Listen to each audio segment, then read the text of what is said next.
Mukunda Murari Rama Krishna Hayagriva.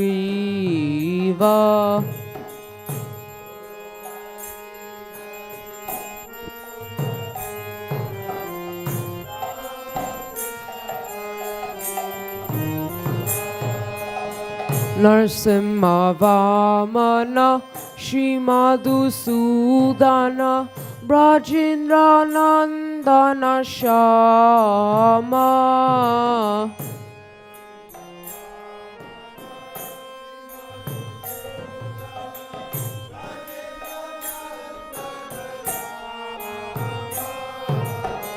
Putana Ghatana Kaitava Shatana Jaya Dasharati Rama.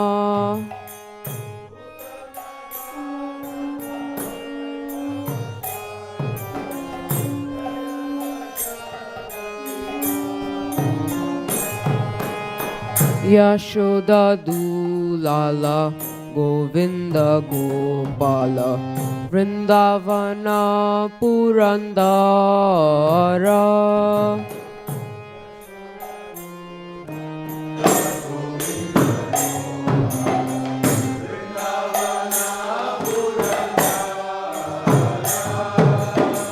Gopi Priya Jana Radhika Ramana Bhuvana Sundara Bhara.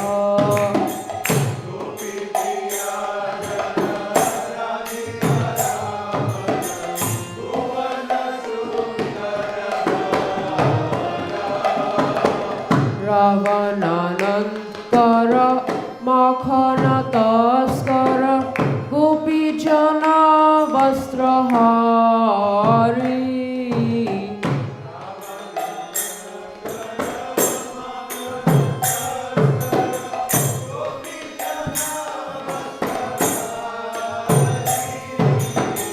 Rajendra Rakhala Gopa Vrindapala Chitta Hari Vamsidhari.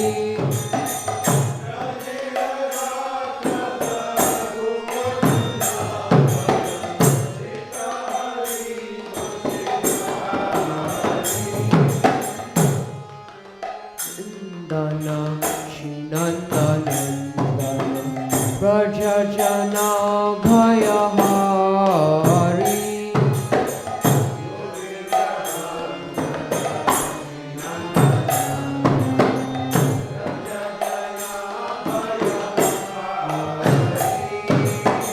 Navina Nirada Rupa Manohara Bohana Bamsi Bihari.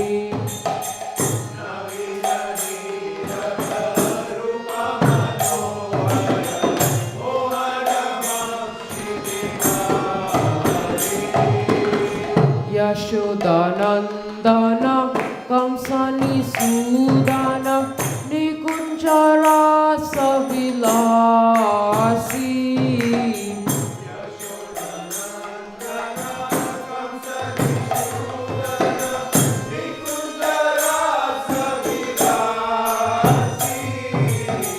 Kadamba Kanana Rasa Parayana Vrinda Vipina Nivasi.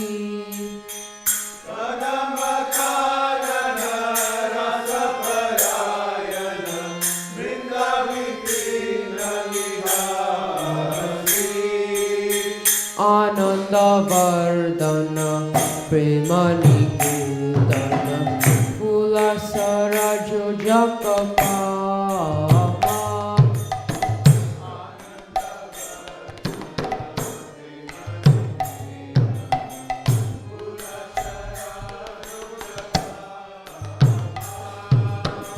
Gopangana Chitta Vinodana Samasta Guna Gana Dhama.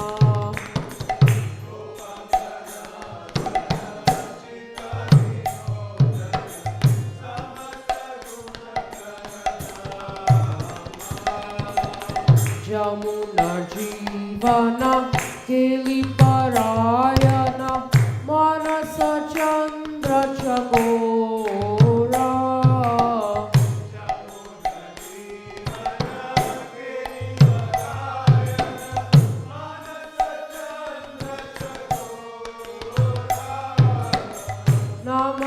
Namasudharasa Gao Krishna Jasa Rakho Vachana Manamora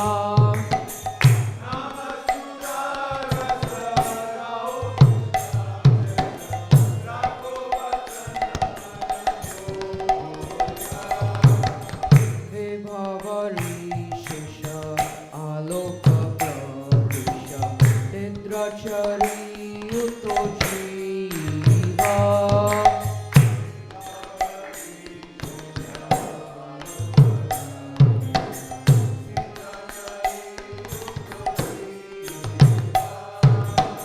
Bolo Hari Hari Mukunda Murari Rama Krishna Haya Viva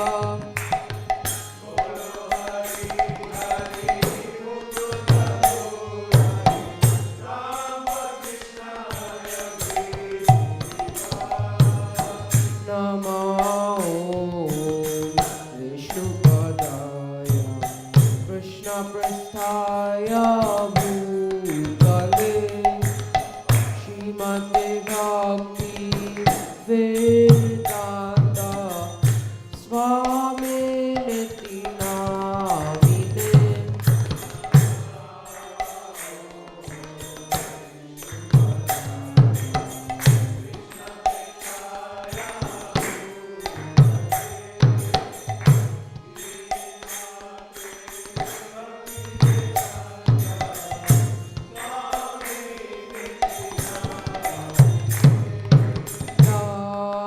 Namaste Saraswati Devi Gauravani Pracharine Nirvishesha Shunyavadi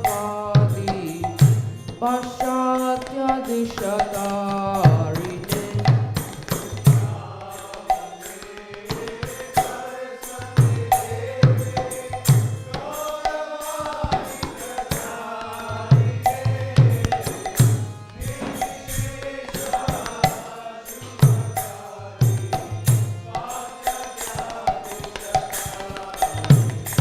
Jaya Shri Krishna Chaitanya Prabhu Nityananda Shri Advaita Gadadhara Shivasadi Gaur Bhakta Vrinda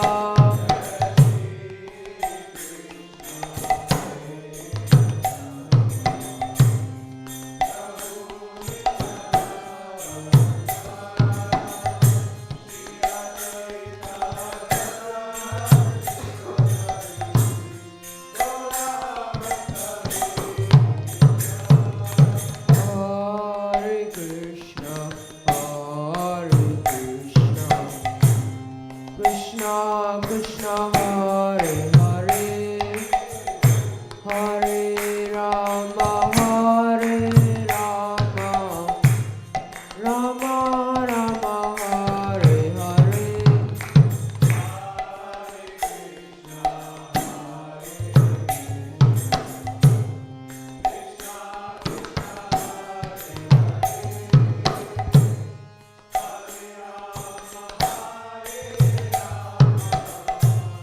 Rama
Krishna Krishna Hare Hare Hare Rama Rama Rama Hare Hare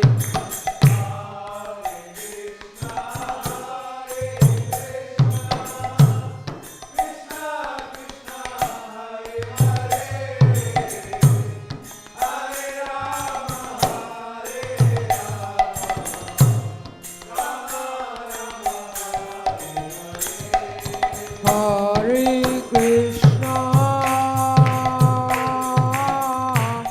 Hare Krishna,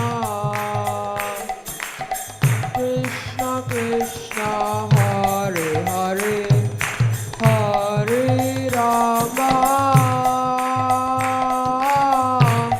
Hare Rama, Rama Rama, Hare Hare.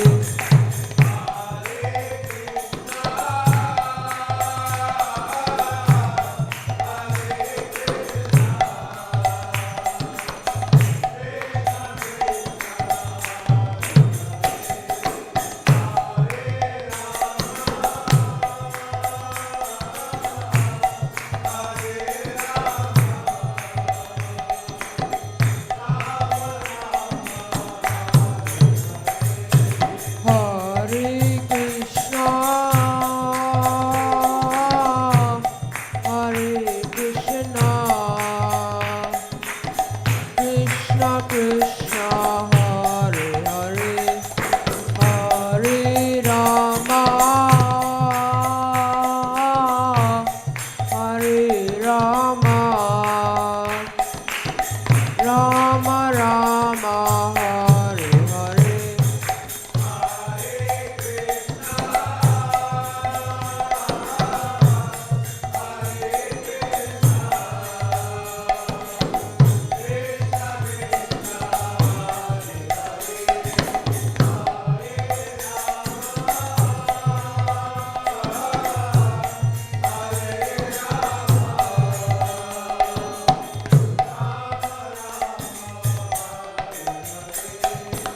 Hare Krishna,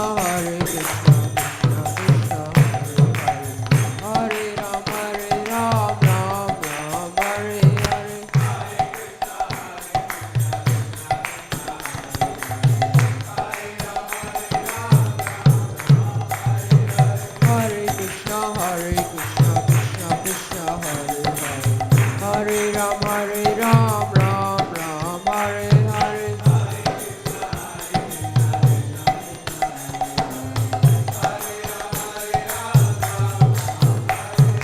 Hare Krishna, Hare Krishna, Krishna Krishna, Hare Hare, Hare Rama, Ram Ram, Hare Hare.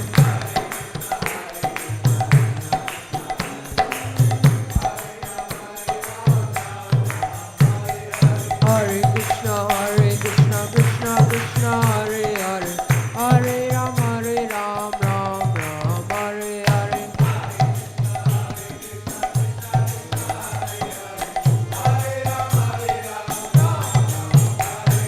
Hare Krishna, Hare Krishna, Krishna Krishna, Hare Hare, Hare Rama, Ram Ram, Hare Hare. Hare Krishna, Hare Krishna, Krishna Krishna, Hare Hare, Hare Rama, Ram Ram, Hare Hare.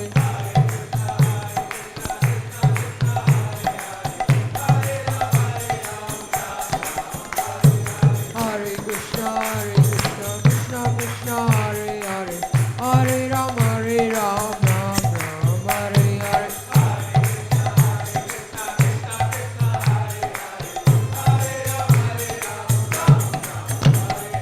Hare Krishna, Hare Krishna, Krishna Krishna, Hare Hare, Hare Rama, Ram Ram, Hare Hare.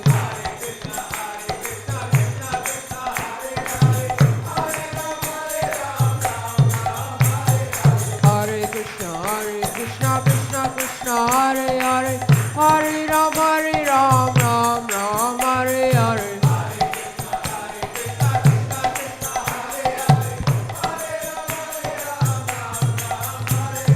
Hare Krishna, Hare Krishna, Krishna Krishna, Hare Hare, Hare Rama, Ram Ram, Hare Hare.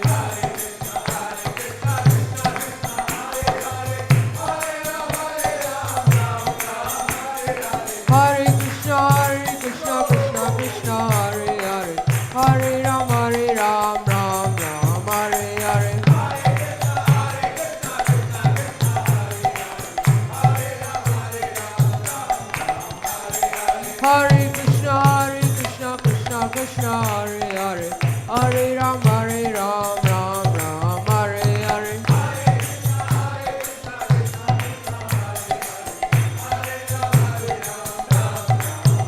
Hare Krishna, Krishna Krishna, Hare Hare, Hare Rama, Rama Rama, Hare Hare.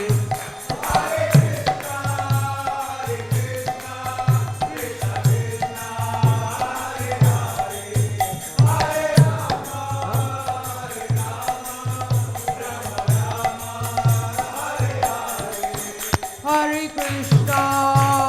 Krishna, Krishna Krishna, Hare Hare, Hare Rama,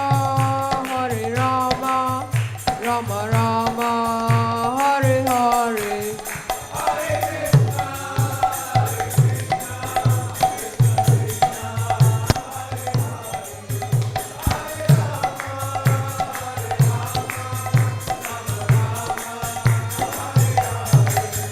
Hare Krishna, Krishna Krishna, Hare Hare, Hare Rama, Rama Rama, Hare Hare.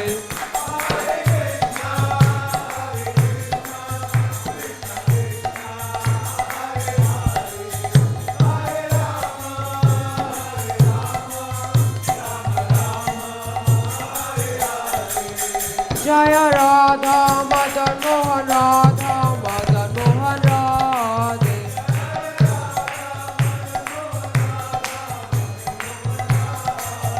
Jaya Prabhupada, Jaya Prabhupada, Jaya Prabhupada, Jaya Prabhupada.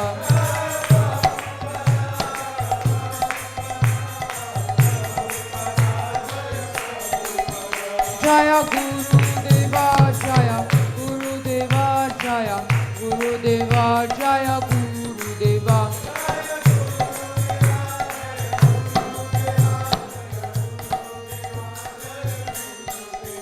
Nitai Gora Hari Bol, Hari Bol, Hari Bol, Nitai Gora Hari Bol.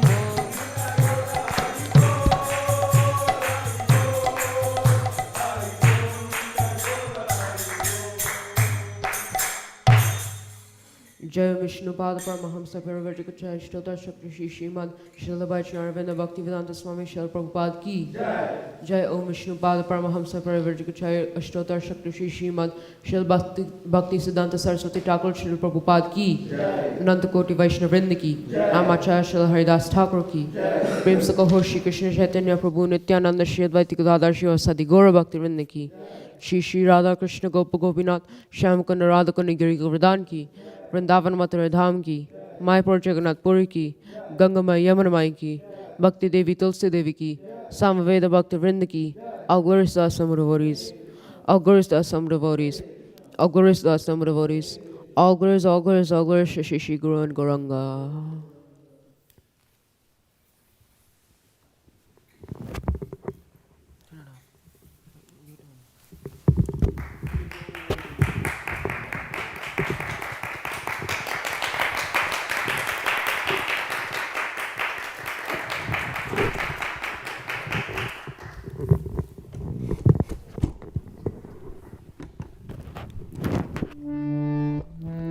Ishvara Parama Krishna Satchidananda Vigraha Anadiradir Govinda Sarva Karana Karanam.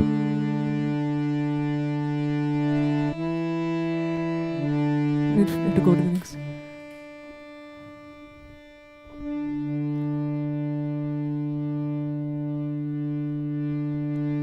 Chintamani prakara sadma sukalpa vriksha laksha vriteshu surabhirabhipalayantam lakshmi sahasra shata sambrama sevyamanam govindamadi purusham tamaham bhajami. वेणुं क्वनन्तमरविन्ददलायतक्षं बर्हावतां समसिताम्बुधसुन्दराङ्गं कन्दर्पकोटिकमनीयविशेषशोभं गोविन्दमादिपुरुषं तमहं भजामि। आलोलचन्द्रकलसद्वनमाल्यवंसी रत्नाङ्गदं प्रणयकेलिकलाविलासं श्यामं त्रिभङ्गललितं नियतप्रकाशं गोविन्दमादिपुरुषं तमहं भजामि। अङ्गानि यस्य सकलेन्द्रियवृत्तिमन्ति पश्यन्ति पान्ति कलयन्ति चिरं जगन्ति आनन्दचिन्मयसदुज्ज्वलविग्रहस्य गोविन्दमादिपुरुषं तमहं भजामि। अद्वैतमच्युतमनादिमनन्तरूपम् आद्यं पुराणपुरुषं नवयौवनं च वेदेषु दुर्लभमदुर्लभमात्मभक्तौ गोविन्दमादिपुरुषं तमहं भजामि। पन्थास्तु कोटिशतवत्सरसम्प्रगम्यो वायोरथापि मनसो मुनिपुङ्गवानां सोऽप्यस्ति यत्प्रपदसिम्न्यविचिन्त्य तत्त्वे गोविन्दमादिपुरुषं तमहं भजामि। एक्योऽप्यसौ रचयितुं जगदण्डकोटिं यच्चक्तिरस्ति जगदण्डचयाय दन्ता अण्डान्तरस्थपरमाणुचयान्तरस्थं गोविन्दमादिपुरुषं तमहं भजामि। यद्भावभावितधियो मनुजस्तथैव सम्प्राप्य रूपमहिमाशनयानभूषा सुक्तेर्यमेव निगमः प्रतितैस्तुवन्ति गोविन्दमादिपुरुषं तमहं भजामि। आनन्दचिन्मयरसप्रतिभाविताभिस्ताभिर्य एव निजरूपतया कलाभिः गोलोक एव निवसत्यखिलात्मभूतो गोविन्दमादिपुरुषं तमहं भजामि। प्रेमाञ्जनचुरितभक्तिविलोचनेन सन्तः सदैव हृदयेषु विलोकयन्ति यं श्यामसुन्दरमचिन्त्य गुणस्वरूपं गोविन्दमादिपुरुषं तमहं भजामि।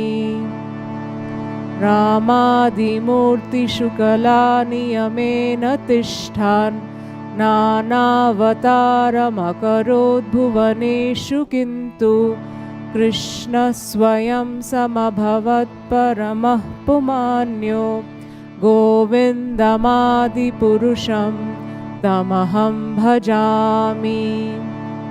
यस्य प्रभाप्रभवतो जगदण्डकोटिकोटिस्वशेषवसुधातिविभूतिभिन्नं तद्ब्रह्मनिष्कलमनन्तमशेषभूतं गोविन्दमादिपुरुषं तमहं भजामि। माया हि यस्य जगदण्डशतानि सूते त्रैगुण्यतद्विषयवेदवितायमाना सत्त्वावलम्बि परसत्त्वमिशुद्धसत्त्वं गोविन्दमादिपुरुषं तमहं भजामि। आनन्दचिन्मयरसात्मतया मनस्सु यः प्राणिनां प्रतिफलं सरतानुपेत्य हीलायितेन भुवनानि जयत्यजस्रं गोविन्दमादिपुरुषं तमहं भजामि। गोलोकनाम्नि निजधाम्नि तले च तस्य देवी महेश हरिधामसुतेषु तेषु ते ते प्रभावनिचया विहिताश्च येन गोविन्दमादिपुरुषं तमहं भजामि। सृष्टिस्थितिप्रलयसाधनशक्तिरेका छायेव यस्य भुवनानि बिभर्ति दुर्गा इच्छानुरूपमपि यस्य च चेष्टते सा गोविन्दमादिपुरुषं तमहं भजामि। क्षीरं यथा दधिविकारविशेषयोगात् सञ्जायते न हि ततः पृथगस्ति हेतो यः शम्भुतानपि तथा समुपैति कार्यात् गोविन्दमादिपुरुषं तमहं भजामि। दीपार्चिरेव हि दशान्तरमभ्युपेत्य दीपायते विवृतहेतुसमानधर्मा यस्ताग्र एव हि च विष्णुतया विभाति गोविन्दमादिपुरुषं तमहं भजामि। यः कारणार्णवजले भजति स्म योगा निद्रामनन्तजगदण्डसरोमकूपा आधारशक्तिमवलम्ब्य परां स्वमूर्तिं गोविन्दमादिपुरुषं तमहं भजामि। यस्यैकनिश्वसितकालमथावलम्ब्य जीवन्ति लोमविलजा जगदण्डनाथा विष्णुर्महांस इह यस्य कलाविशेषो गोविन्दमादिपुरुषं तमहं भजामि। भास्वान् यथा स्म शकलेषु निजेषु तेजा स्वीयं कियत् प्रकटयत्यपि तद्वदत्र ब्रह्माय एष जगदण्डविधानकर्ता गोविन्दमादिपुरुषं तमहं भजामि। यत्पादपल्लवयुगं विनिधाय कुम्भ द्वन्द्वे प्रणामसमये सगणादिराजा विघ्नान् विहन्तुमलमस्य जगत्त्रयस्य गोविन्दमादिपुरुषं तमहं भजामि। अग्निर्मही गगनमम्बुमरुर्दिशश्च कालस्तथात्ममनसीति जगत्त्रयानि यस्माद्भवन्ति विभवन्ति विशन्ति यं च गोविन्दमादिपुरुषं तमहं भजामि। यच्चक्षुरेष सविता सकलग्रहाणां राजा समस्तसुरमूर्तिरशेषतेजा यस्याज्ञया भ्रमति संवृतकालचक्रो गोविन्दमादिपुरुषं तमहं भजामि।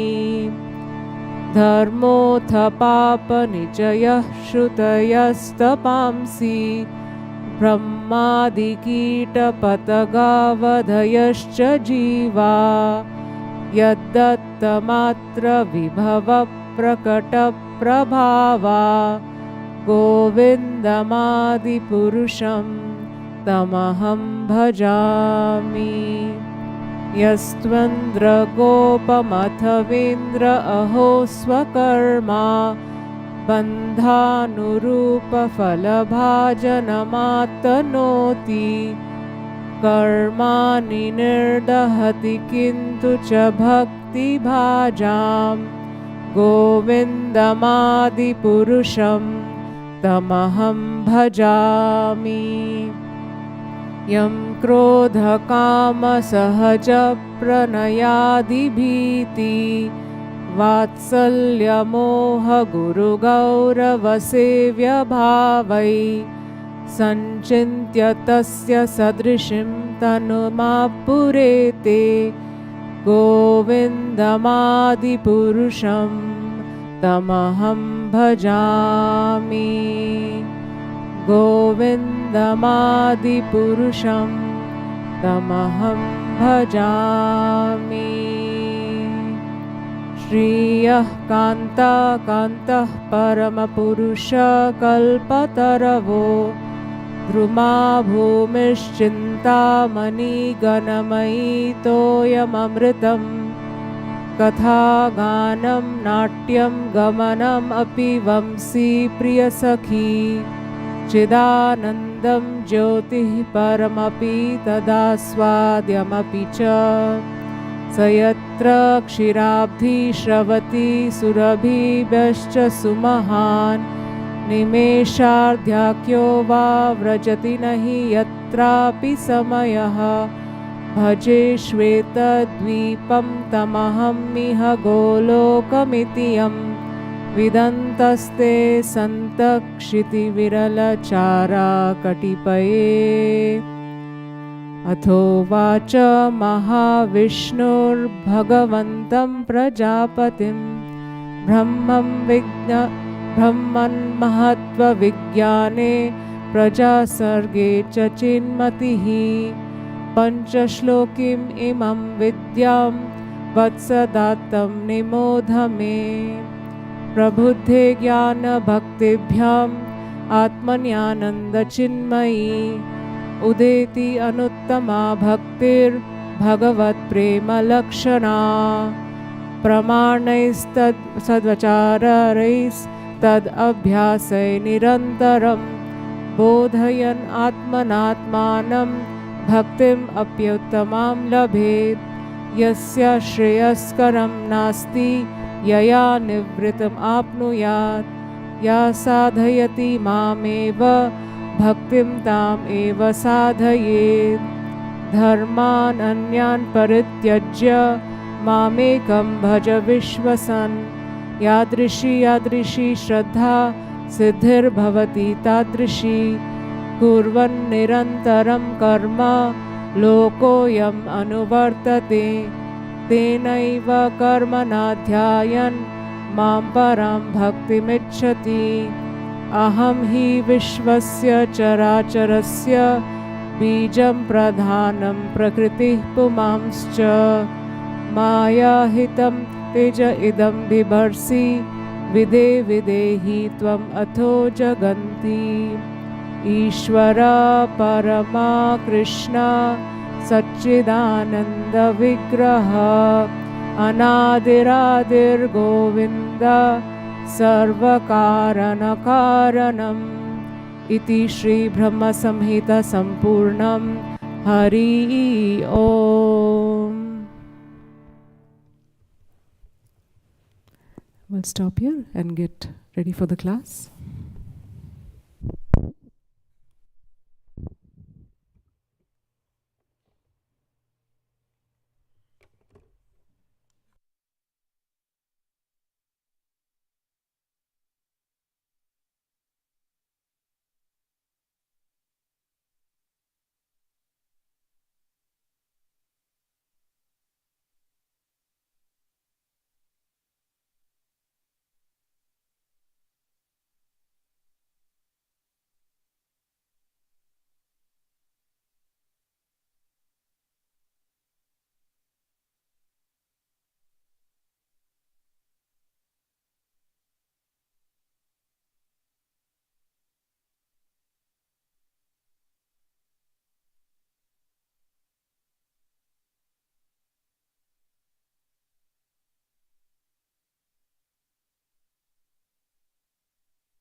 Hare Krishna.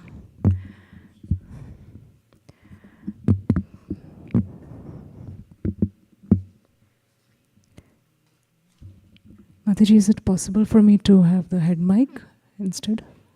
Yeah.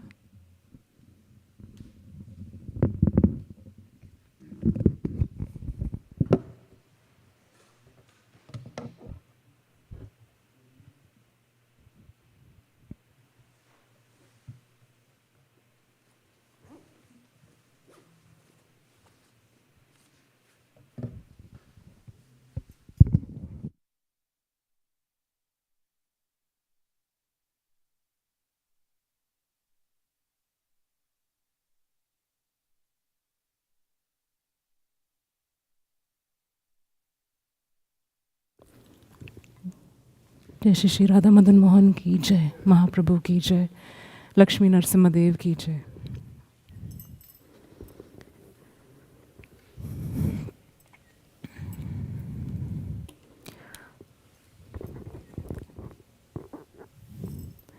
ओम अज्ञानतिमिरन्धस्य ज्ञानाञ्जनशलाकया चक्षुरुन्मिलितं येन तस्मै श्रीगुरुवे नमः.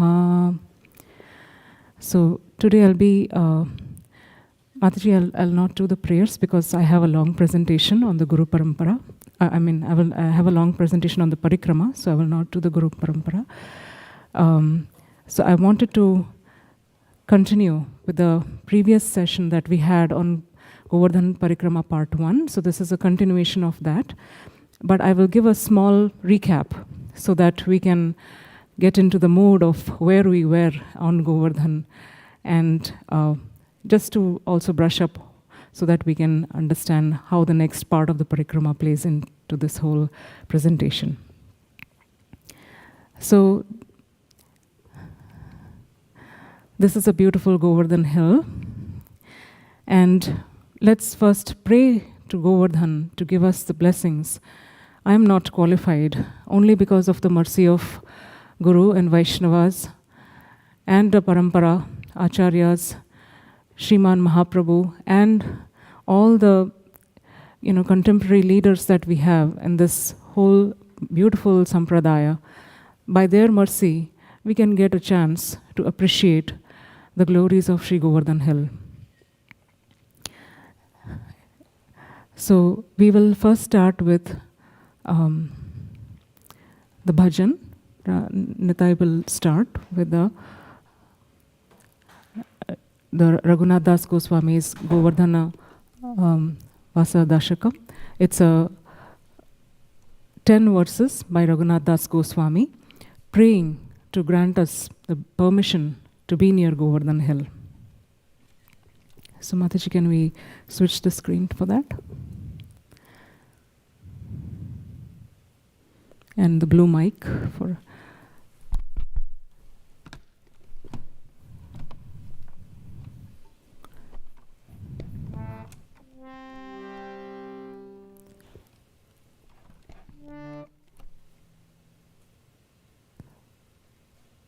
No, this is Radha-kunda.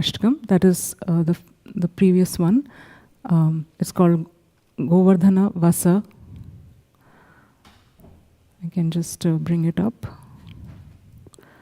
Govardhana Vasa.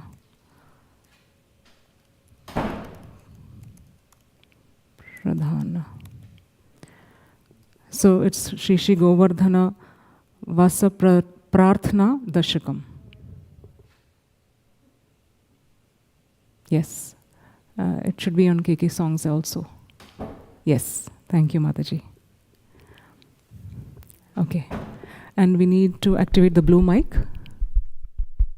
Yeah, so Nita, you can start. And we can all sing along.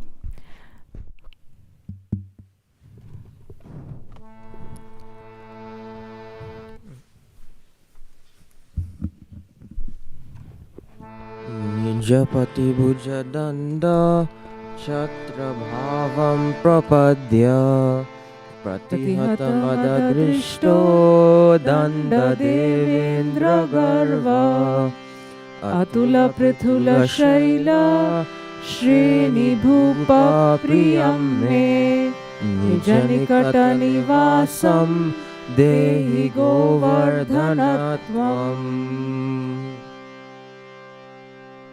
प्रमदमदनलीला कंदरे कंदरे ते रचयति नवयूनोर्द्वन्द्वम् अस्मिन् अमन्दम् इति किल कलनार्थं लग्नकस्तद्वयोर्मे निजनिकटनिवासं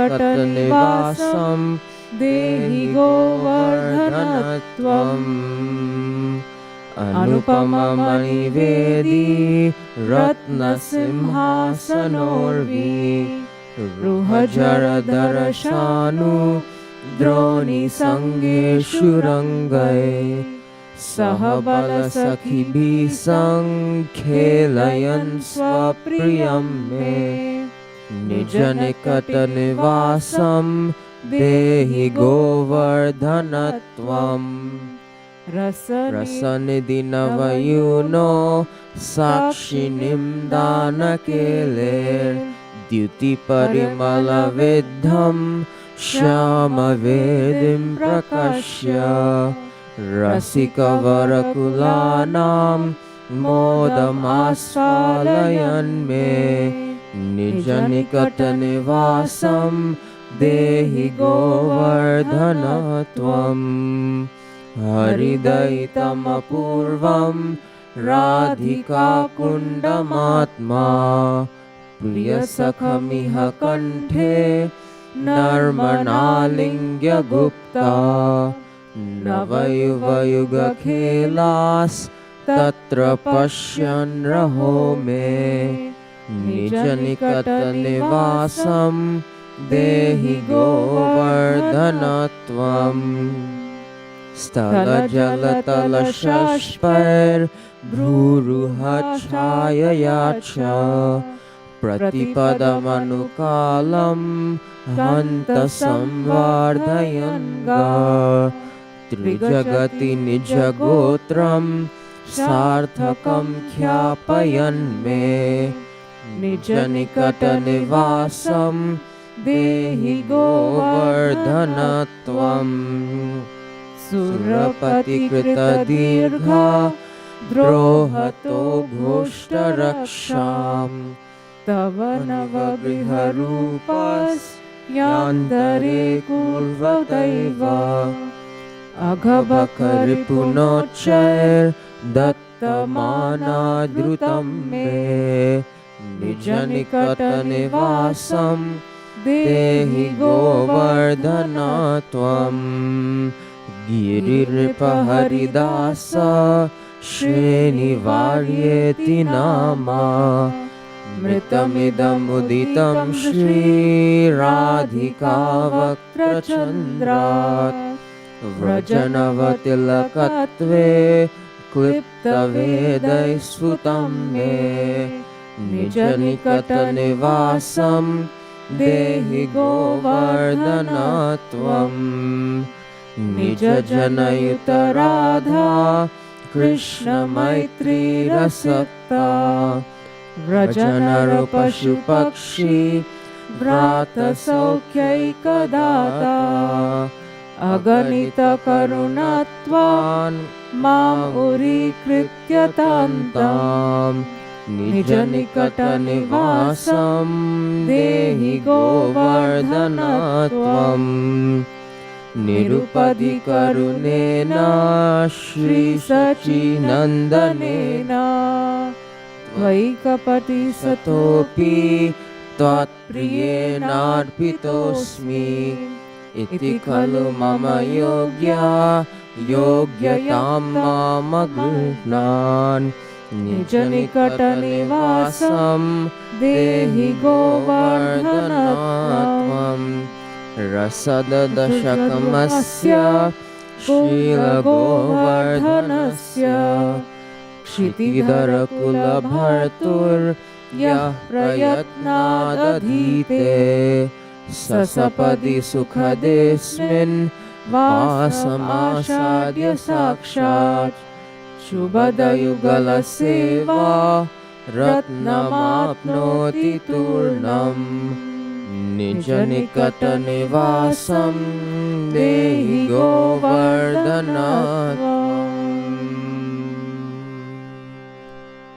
Jai. So that is the mood of a devotee. So we are just following in the footsteps of the acharyas. Srila Raghunath Das Goswami has a samadhi right on the Radha-kunda in Govardhan, and these are the verses composed by him. In that, actually in the verses, he says, "You became the umbrella atop the handle of the arm of your Lord and crushed the pride of proud, arrogant, impudent Indra. You are the incomparable king of all great mountains. Please give me a dear dwelling near you, O Govardhan. O Govardhan, please grant me the residence near you that will guarantee the sight of the youthful divine couple as they enjoy passionate amorous pastimes in your caves. O Govardhan, O hill where Lord Krishna happily plays with Balaram and his friends in the incomparable jeweled courtyards, jeweled lion thrones, trees, waterfalls, mountain brooks, caves, peaks, and valleys. Please grant me the residence near you that is so dear to me. O Govardhan, O hill that provides the dark courtyard that witnesses the Dankeli pastime of the nectar treasure youthful divine couple. O hill that brings great bliss to the best of they who relish transcendental nectar. Please grant to me residence near you. O Govardhan, O hill that hiding as you playfully embrace the neck of your dear friend, Lord Hari's dear unprecedented Radha-kunda, secretly gazes at the pastimes of the youthful divine couple. Please grant to me residence near you. O Govardhan, O hill that by nourishing the cows with its water, grass, and the shade of its trees, declares to the three worlds the appropriateness of its own name. Please grant to me residence near you. Here it is explained, Govardhan means that which nourishes, Vardhan, the cows go. O Govardhan, O hill that the enemy of Agha and Baka, honored by transforming into a new house to give Raja protection from the sustained fury of the Sura king, please grant to me residence near you. O Govardhan, O best, O king of the mountains, O hill whose nectar name, the best of Govardhan of Lord Hari's servants, flows from the moon of Sri Radha's mouth. O hill that the Vedas declare to be the tilak marking of Raj, please grant to me residence near you. O Govardhan, O philanthropist that gives transcendental happiness to Raja's people, animals and birds, all anointed with the nectar of friendship for Sheshi Radha Krishna, surrounded by their friends, out of your immeasurable mercy, please accept unhappy me and please grant me residence near you. So now, yes, one more. Although I am a cheater and a criminal, unlimitedly merciful Lord Sachinandan, who is very dear to you, has given me to you. O Govardhan, please do not consider whether I am acceptable or not, but simply grant me residence near you. One who carefully reads these 10 nectar verses describing Sri Govardhan, the king of mountains, will very soon reside near that blissful hill and quickly attain the precious jewel of the service to the handsome divine couple. So coming to our presentation. So last time we had discussed what is so special about Govardhan. Simply by observing this picture, we can understand that all the different moods, the bhavs of the Vrajavasis, all the different types of devotees are completely satisfied and get the association of the Supreme Lord for 7 days and 7 nights, 24 hours a day. So this is not possible in any of the other leelas. Like last week, Shubhavilas Prabhu was here and he was talking about how in Damodar Leela, when the cowherd boys, they come near the pastime where the motor drops the trees, they are frozen. They are like that they can move their eyes, but they cannot participate in that Leela because the Sakhya Leela has passed and now it is going into the Dasya Leela mode. And similarly, when Yashoda Maya or Nanda Maharaj come to, Nanda Maharaj comes to untie the rope that is tying Krishna, the other bhavs, other modes of other devotees cannot be intermingled. But in Govardhan Leela, the special mercy is that all the devotees, whether they were in Dasya Bhav, Sakhya Bhav, Madhurya Bhav, Vatsalya Bhav, all the different devotees, they were simultaneously with their dear Lord under one shelter of the Govardhan Hill. So Govardhan Hill is the bestower of that mercy, where he gives ultimate pleasure, just the opposite of Indra. Indra was trying to kill all the devotees of Krishna, and Govardhan was trying to serve all the devotees of Krishna. And not only by serving Krishna himself, but by serving of the devotees, he gets the name Rasesvari. There is the verse in the 10th canto, 21st chapter by the gopis. It is mentioned in the 18th verse. It is the chapter which is the prayers of the flute, right? So in that it mentions, I can tell the verse, it is Bhagavatam 10:21-18. Hantayam adrir abala haridasa varyo yad Rama Krishna charana sparsha pramoda manam tanoti sahago ganayo stayoryat pani yasuyavasa kandara kandamolai. So he says, the gopis say in this, and actually Radharani reveals, of all the devotees, this Govardhan hill is the best. O my Lord, this hill supplies Krishna and Balaram along with their calves, cows and cowherd friends with all the necessities, water for drinking, very soft grass, caves, fruits, flowers and vegetables. In this way, the hill offers respects to the Lord, being touched by the lotus feet of Krishna and Balaram. Govardhan hill appears very jubilant. So, following in the footsteps of our acharyas, everyone actually does Govardhan parikrama. So the topic of today's presentation is a continuation of that parikrama, which we started, I think, 2-3 weeks ago. First of all, Krishna himself guides the Vrajavasis to do Govardhan parikrama. So it starts with the Lord himself, who teaches us how to worship Shri Govardhan. Then, more recently, we see Lord Chaitanya Mahaprabhu. And of course, before him, Madhavendra Puri, who was the guru of his guru, Ishwara Puri. So Madhavendra Puri is actually a Kalpavriksha tree in Goloka Vrindavan. And he also shows by example how the parikrama of Govardhan is the ultimate desire of a devotee. Similarly, all the acharyas following the sampradaya, we see Chaitanya Mahaprabhu, this is a beautiful shila that he gave. And the 6 Goswamis, everyone in the end of their life, actually they resided near the banks of the different kundas of Govardhan Hill. And the different kundas, or the water lakes that are formed, they actually have very special significance. Each of them have a very special significance, and a whole class, a whole lecture can be created for each of those spots. So today what we are doing in the parikrama is actually just touching that and getting a glimpse of how beautiful and how wonderful those pastimes are. So, these are some of the instructions that we covered. Mataji, I don't know if we can see it properly. It's a little cut off. Yes, thank you. So we have to be aware of some of the instructions this is from Raja Bhakti Vilas, just so that we don't make offenses. Any devotional activity that we take up, we have to be careful as a bhakta, as a serious bhakta, to do it properly. So these were some of the important instructions on performing Govardhan parikrama. One should offer proper respect to all the deities, cows, brahmanas, trees, creepers, rocks and kundas one sees. One should not offend any living entity, moving or non-moving. Otherwise, one will lose the benefits of his or her parikrama. One should not...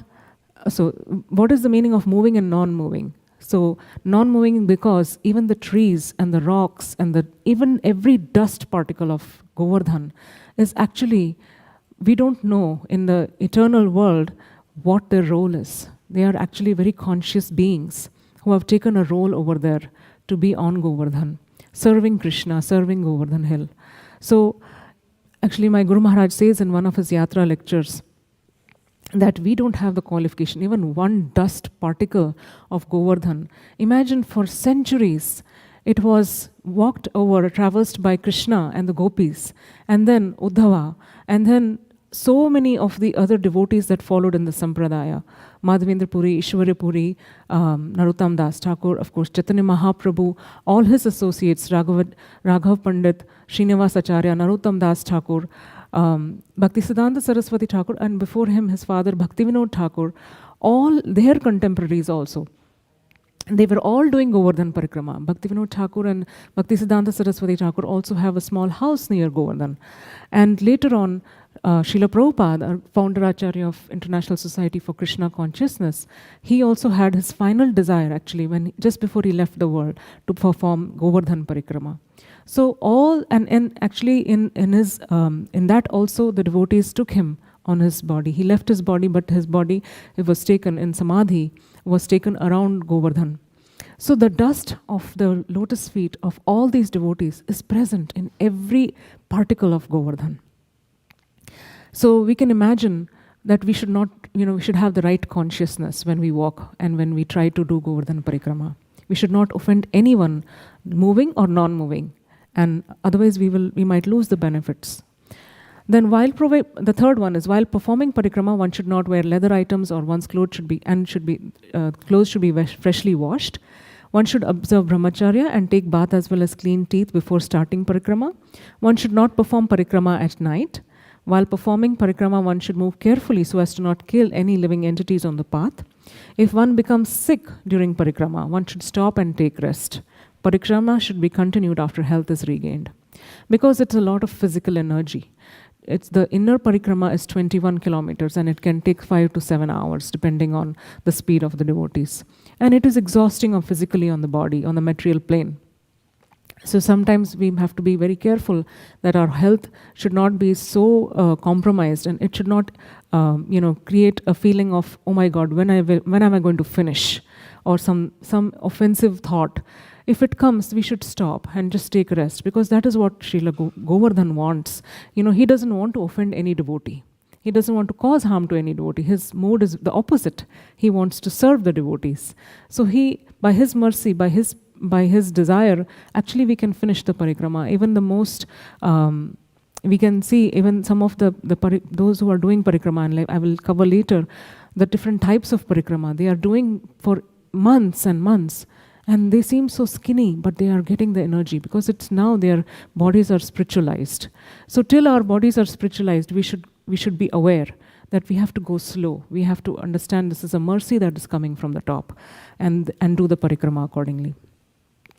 The eighth one is, one should not leave his or her parikrama uncompleted. So if we stop in between in the parikrama marg for some reason, lack of time or lack of health, we can pause, and then from that point, we just remember and mark it and restart when the next time and finish the parikrama. Or like that, we can break it down into many parts also. It is completely okay to do that. Women should not perform parikrama during their monthly cycle, and one should not strain himself or herself while performing parikrama, which we already discussed. And then there are different offenses to the dham itself, and this is applicable to the any dham, how we can behave in dham. And I will not go over this because I went over this in the last presentation. But I will mention that in the sacred land of Vrindavan, the result of all devotional activities performed are magnified 1,000 times. And then what to speak of doing that in the month of Kartik, right? So in the month of Kartik, it is 1,000 times 1,000, right? So therefore, one can make rapid advancement if one lives offenselessly in the holy dham. If, however, one commits some offenses, they are also magnified 1,000 times. So therefore, one should be very careful to avoid committing any offenses in the holy dham. So I will begin by briefly showing the map of Govardhan. Sorry, it's a little small font, But the point is where you can see, it's a hill which is slanted towards the northeast, and very narrow hill actually. It is not very. It's very thin actually. It's a very strange looking from a hill. If someone says, oh, it's a hill or a mountain, from the first glance one may not expect what they see. So this is another view, and you can see there is a line right over there. This line is the hill from the top. It's a satellite view, and then part of the hill is also here, and then this point here all the way, that's Radha-kunda. So actually from Radha-kunda all the way till this point where it says on the top, Puchri ka Lota Baba, that whole line actually is a hill, and we do the parikrama of this hill. And this we talked about how it looks in the shape of a peacock. It is mentioned. The Radha-kunda and Shyama-kunda are the two eyes of Govardhan, and Puchari, which is the tail of the peacock, is the other end of the Govardhan hill. This is another view with all the different kundas, and we will go into them slowly. So this is a top view of the hill. Appearance of Govardhan. I'm going to go fast till I reach the middle of the presentation, because you can go and check the previous presentation on the first part of this parikrama. We covered different spots. So for example, Kusum Sarovar, Narada-kunda, Manasi Ganga, Chakratirtha Mukharvind Mandir, Bhajan Kutir of Sanatan Goswami, Haridev Mandir. And then in the middle of the hill, right in the center, is the Govardhan town, where we have Dan Ghati.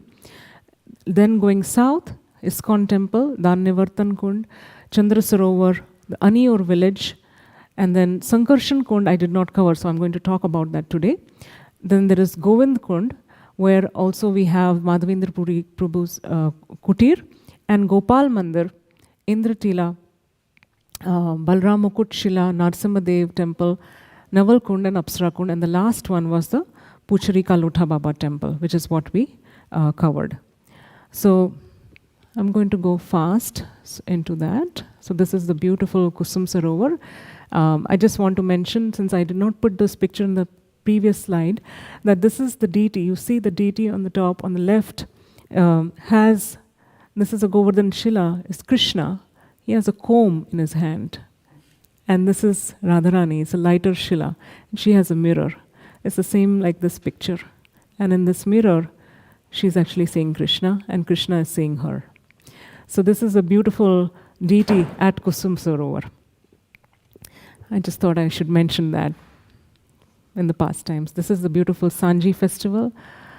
And Narada-kunda is a place where Narad Muni wrote the Narad Bhakti Sutra, and also it is a place where Dhruva Maharaj was given the mantra by Narad Muni. It is also the place where Kayadhu and Prahlad Maharaj in her womb had taken shelter.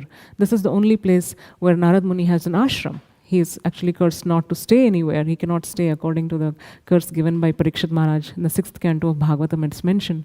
But in Narada-kunda, it's part of spiritual world. The curses don't apply. And this is a Paras people tree, which has 5 fruits at the same time. Also over there, it's a 51st generation of that tree.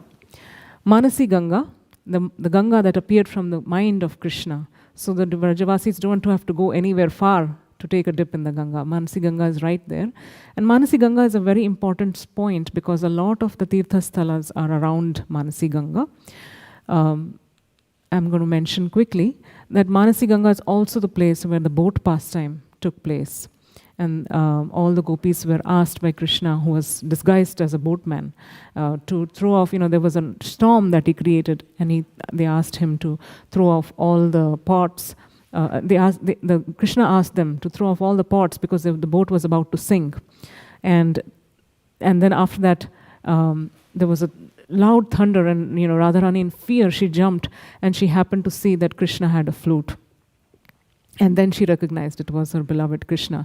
And miraculously, the storm disappeared right after that. So Manasi Ganga is that beautiful place where that boat festival or the boat pastime took place. So every day is a festival. Every word and every word is a song in spiritual world. So this place is full of so many different festivals, and every pastime is also a festival.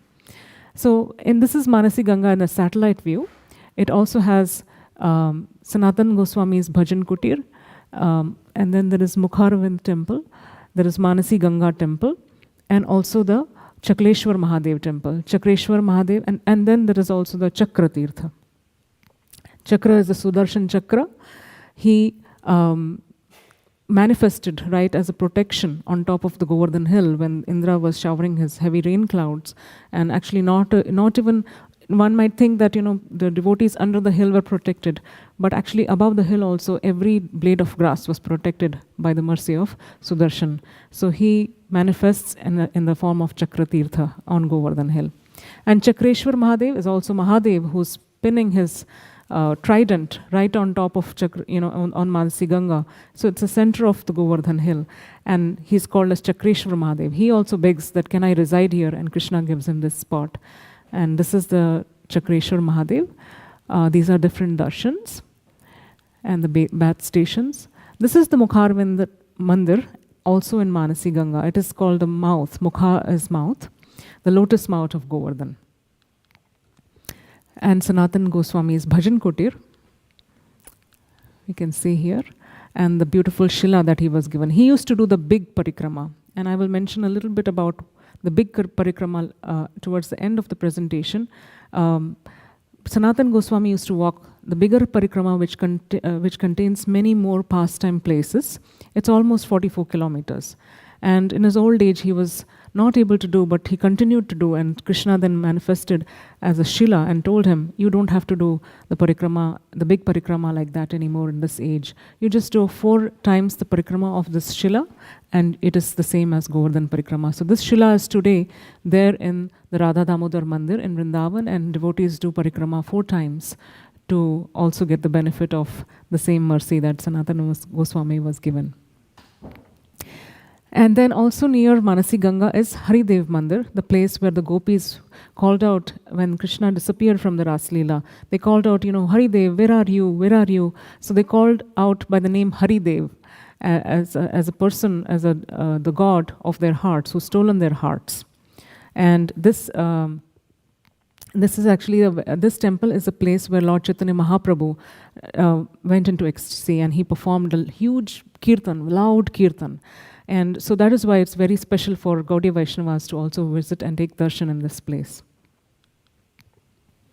So this is that pastime of Haridev. Dan Ghati is the place where there is Radharani's footprint, and the tax collection pastimes. Now we are coming into the Govardhan town, which is right in the middle of the Govardhan hill. And Dan Ghati is the place where the tax collection pastimes, that means all the gopis, when they would go taking all their butter, yogurt, buttermilk, and milk, and their pots, there are different points in Raj region where Krishna and the Gopas would stop them. And sometimes they would dress up as, Kamsa's soldiers, as officers, and block them, that you give us tax. How dare you are selling all your goods and you're not paying us a tax? You give us the tax in the form of, sometimes they would ask a huge sum of, pearls and diamonds. And so that leads us to the next pastime place, which is Dan Nivartan Kund. This is such a special kund. Nivartan means nullifying. So here, the pastime was that the tax, they were about to give the tax, but the gopis were in a hurry because they were going down south to Govind Kund to do some puja for Krishna. But they were stopped, and the Krishna and all the gopas, they were dressed up in grand robes, like officials of Kamsa, and they said, for each of the gopis, I need a heap full of diamonds, and for Radharani, for each of her features, like her eyes, her nose, her lips, they were quoting like huge sums of money, like in terms of the diamonds, rubies, and different jewels. And then Nandimukhi, she comes, she's one of the gopi, and she says, okay, give us some time because we're in a hurry right now. We will come back here the same time next day. and then we can give you whatever you want, because right now we don't have all the money that all the Lakshmi in the form of rubies that you're asking. So the taxes were then, so they said, okay. Next day, the handful of gopis, they brought along with them thousands of other gopis, and they all hid in the various parts of Govardhan in this area, behind the trees, some of them behind the bushes, behind the rocks, and some caves are there nearby. So, and then when Krishna and the Gopas came, and they were thinking, oh, the gopis haven't come, it's 11 o'clock, they gave us the time. And then suddenly all the gopis, they jumped out suddenly from the bushes, and they beat them up with sticks. And then Krishna said, no, I'm sorry, I don't want the taxes. I'm Krishna, and these are all the cowherd boys. We are not Kamsa's officials. So this Dhanyavartan Kund is a small kund, but a very special kund, because this was where the tax was nullified. So these are some pastimes. And then there is this ISKCON temple, which I had also mentioned, down as we go down south from Dhanyavartan Kund.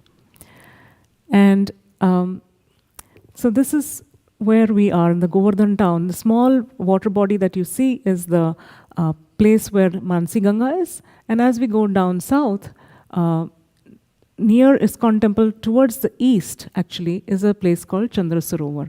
So this is more on the outer parikrama, the bigger one. The inner one, those who continue actually just skip and they go down south to the Aniyur village. So I will also do that, because I mentioned about Chandra Sarovar in my previous presentation.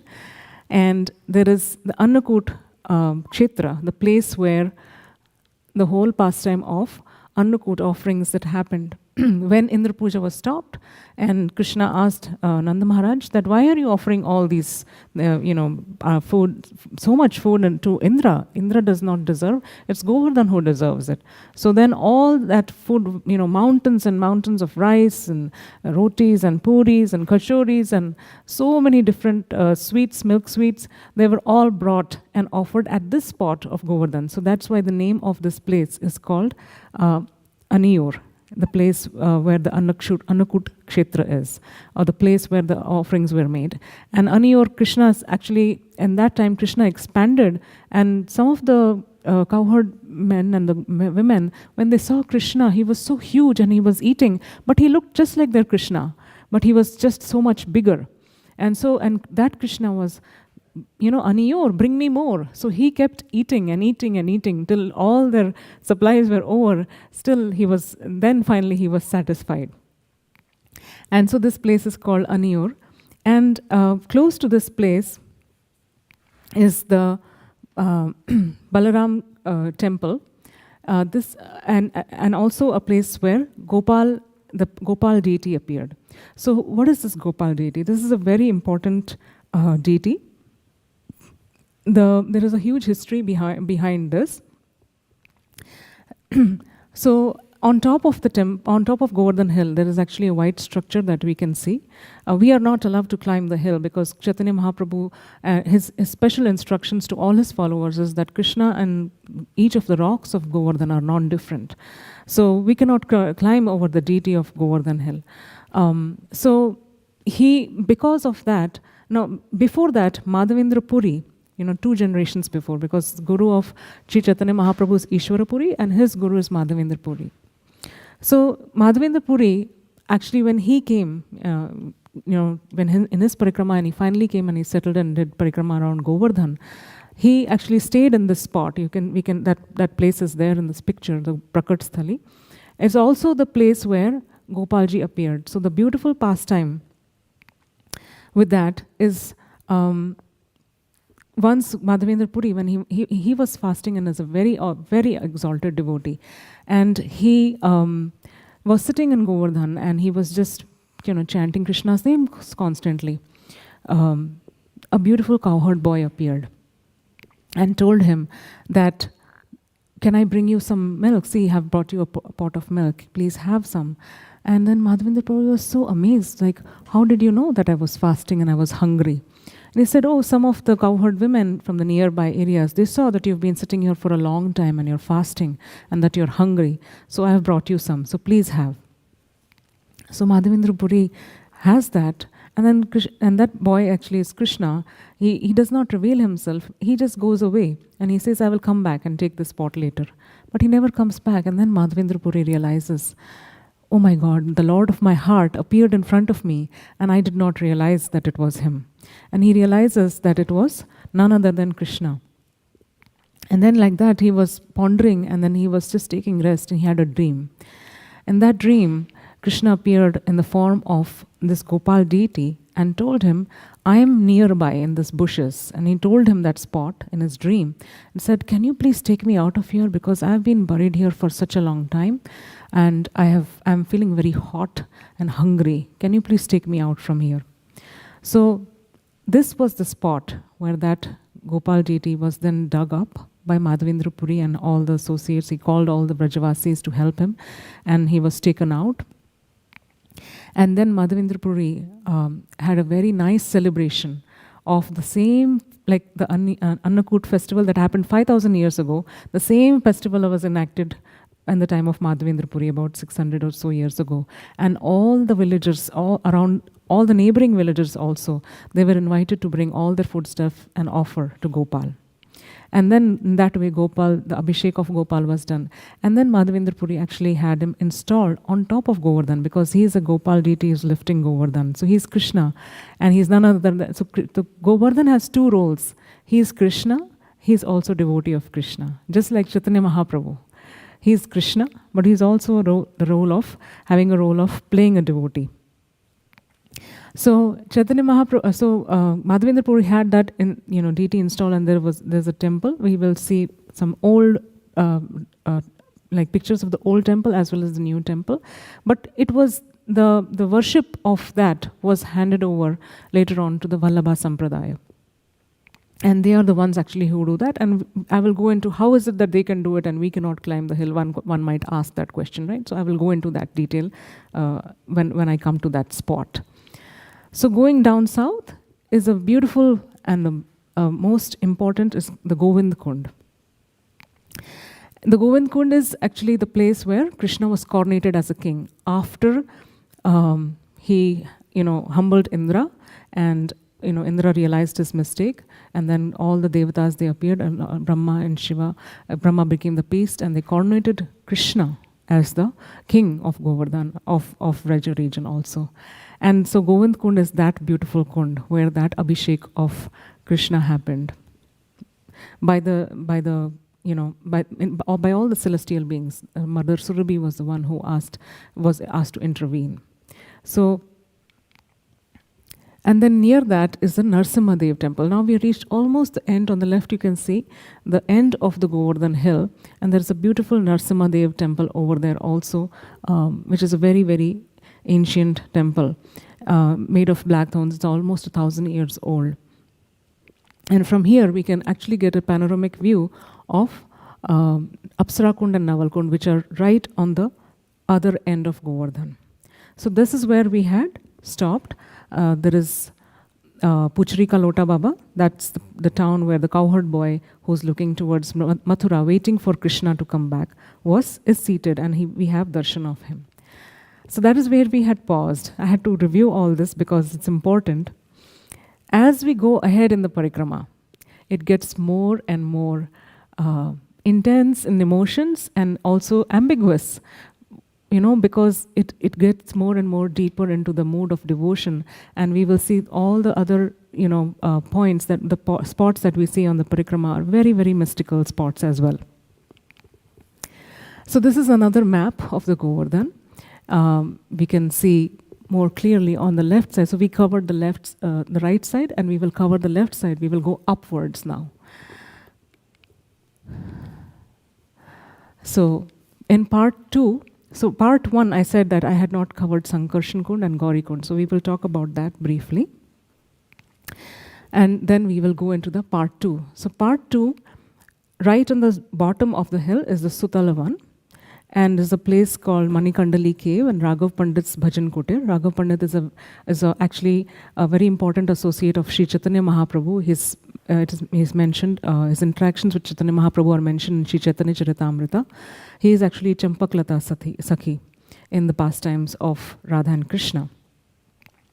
And then we will go into Kadambavan, which is the forest of Kadamba trees, where there is Surabhi Kund, the Airavat's footprint, Airavat Kund and Indra Kund.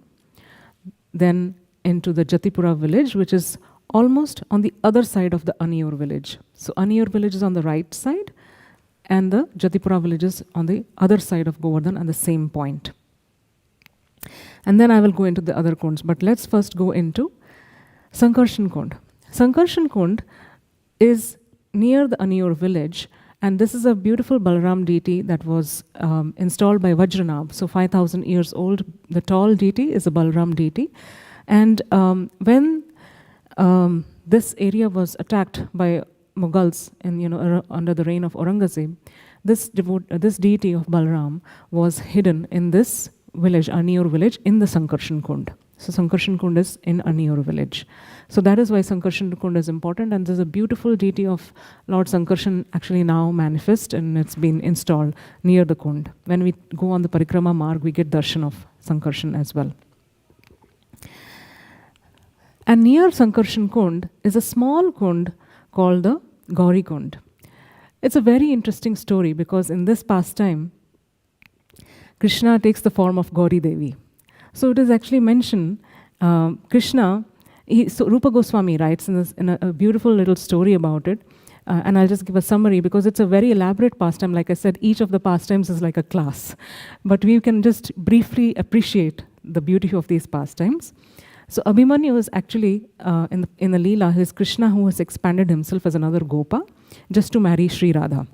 Because in the Leela of Radha and Krishna, we think that they are in the parakya bhav, they are separation, right? So their mode is different.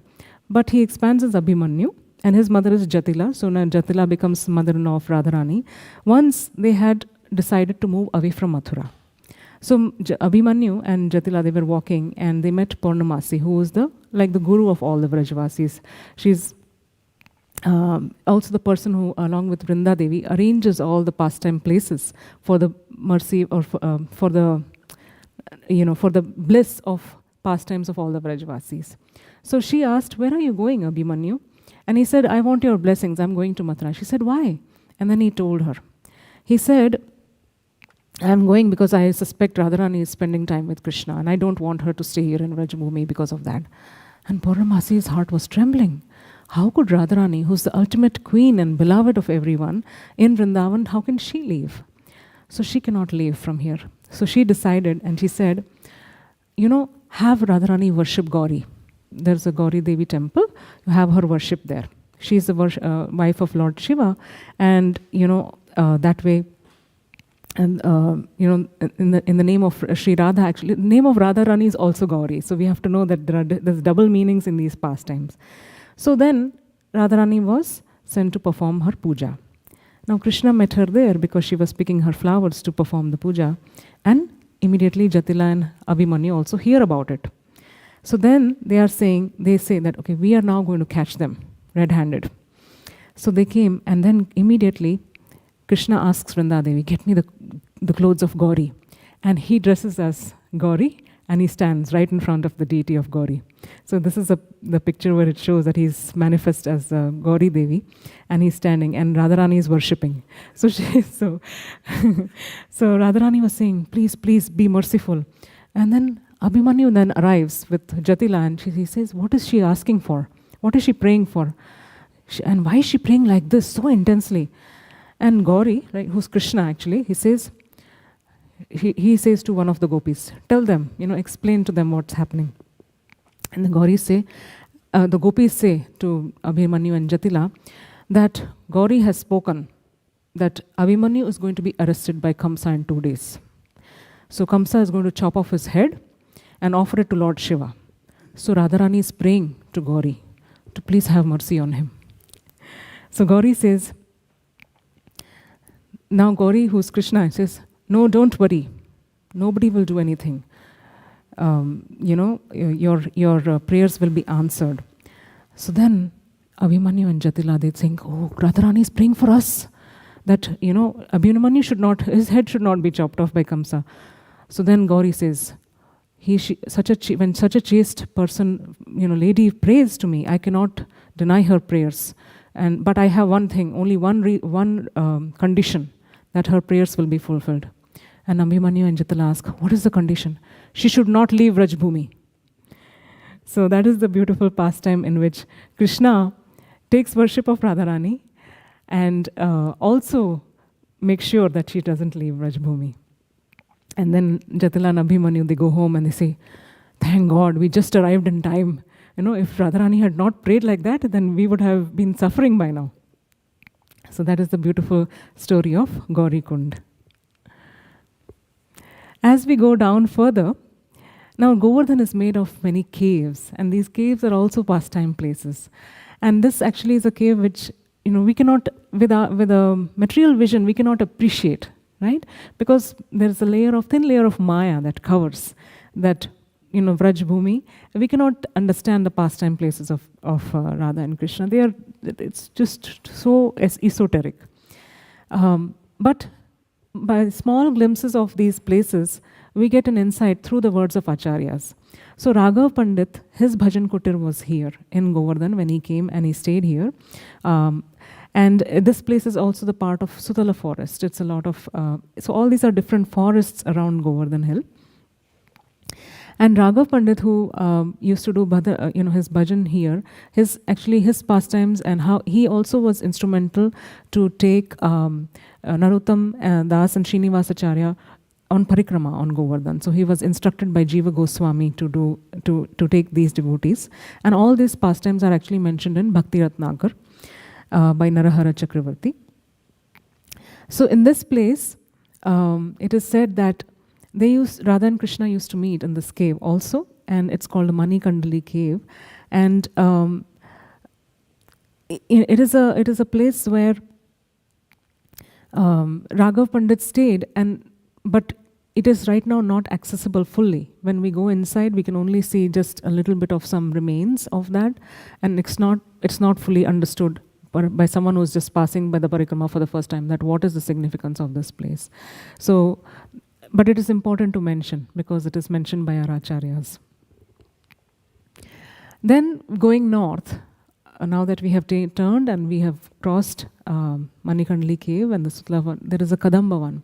Kadambavan is a forest of Kadamba trees, and it is extremely significant because here it is mentioned that so the Raslila pastimes in the spring season happened here. So there are different parts of Govardhan where the different times of the year, the different types of Raslilas happen. So we are aware of the Sharadiya Raslila, right, in the autumn season, which comes in the beginning of Kartik month. But there are other times also when the Raslila happen. And so, yes, Prabhuji. Yes. That's where Putri Kalauta. Yes, that's right. So this is actually the view of this picture. Is we are facing the southwest. So that Puchri Kalota Baba temple is right there. And that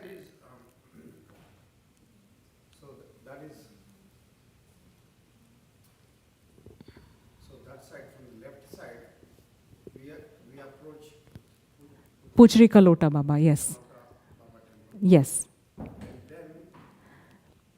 So we're going, yes, so this is that side. So that side will be the Aniyor village. Now we go down.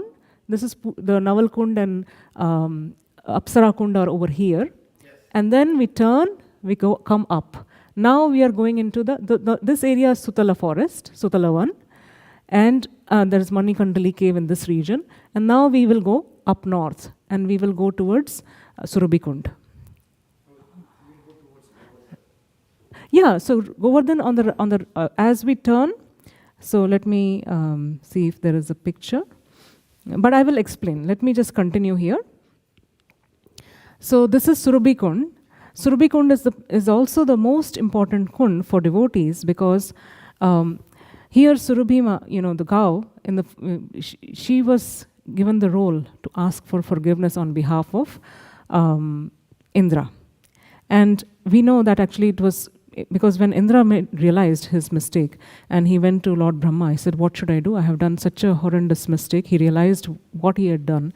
So he said the only way you can be forgiven is you have to ask forgiveness through a devotee. So Surabhi is very dear to Krishna. The cows are very dear to Krishna. So why don't you ask Surabhi, Mother Surabhi, to to pray on your behalf? So Surabhi-kund is the place where Mother Surabhi actually prays. And in the Krishna book, Prabhupada writes in the chapter 27 that the transcendental Surabhi cow, who also came with Indra to see Krishna, offered her respectful obeisances unto him and worshipped him. The Surabhi offered her prayers to Krishna as follows: My dear Lord Krishna, you are the most powerful of all mystic yogis because you are the soul of the complete universe, and from you only all the cosmic manifestation has taken place. Therefore, although Indra tried his best to kill my descendant cows in Vrindavan, they remain under your shelter, and you have protected them all so well. We do not know anyone else as the Supreme, nor do we go to any other god or demigods for protection. Therefore, you are our Indra. You are the Supreme Father of the whole cosmic manifestation, and you are the protector and elevator of the cows, brahmanas, demigods, and others who are pure devotees of your Lordship. O Super Soul of the universe, let us bathe you with our milk, because you are our Indra. O Lord, you appear just to diminish the burden of the impure activities on the earth.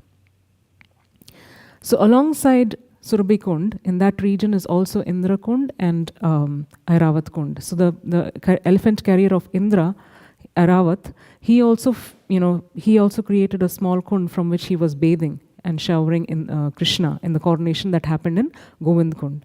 So that is why these kunds are very important, because all this leela that happened after Govardhan hill was placed back and Indra was forgiven, these kunds were significant that. And Apsara Kund, for example, was also formed, but Apsaras were had stored the water, and they were using that water to do the Abhishek and coronation of Krishna. Now, the beautiful spot near this place is the Airavat footprint. When Airavat actually came down and he offered obeisances, this is the footprint that was left on the Shila of Govardhan hill.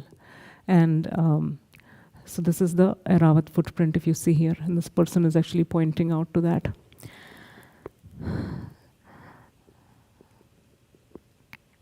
It is also the place where Indra actually surrendered. So that is why it is very important.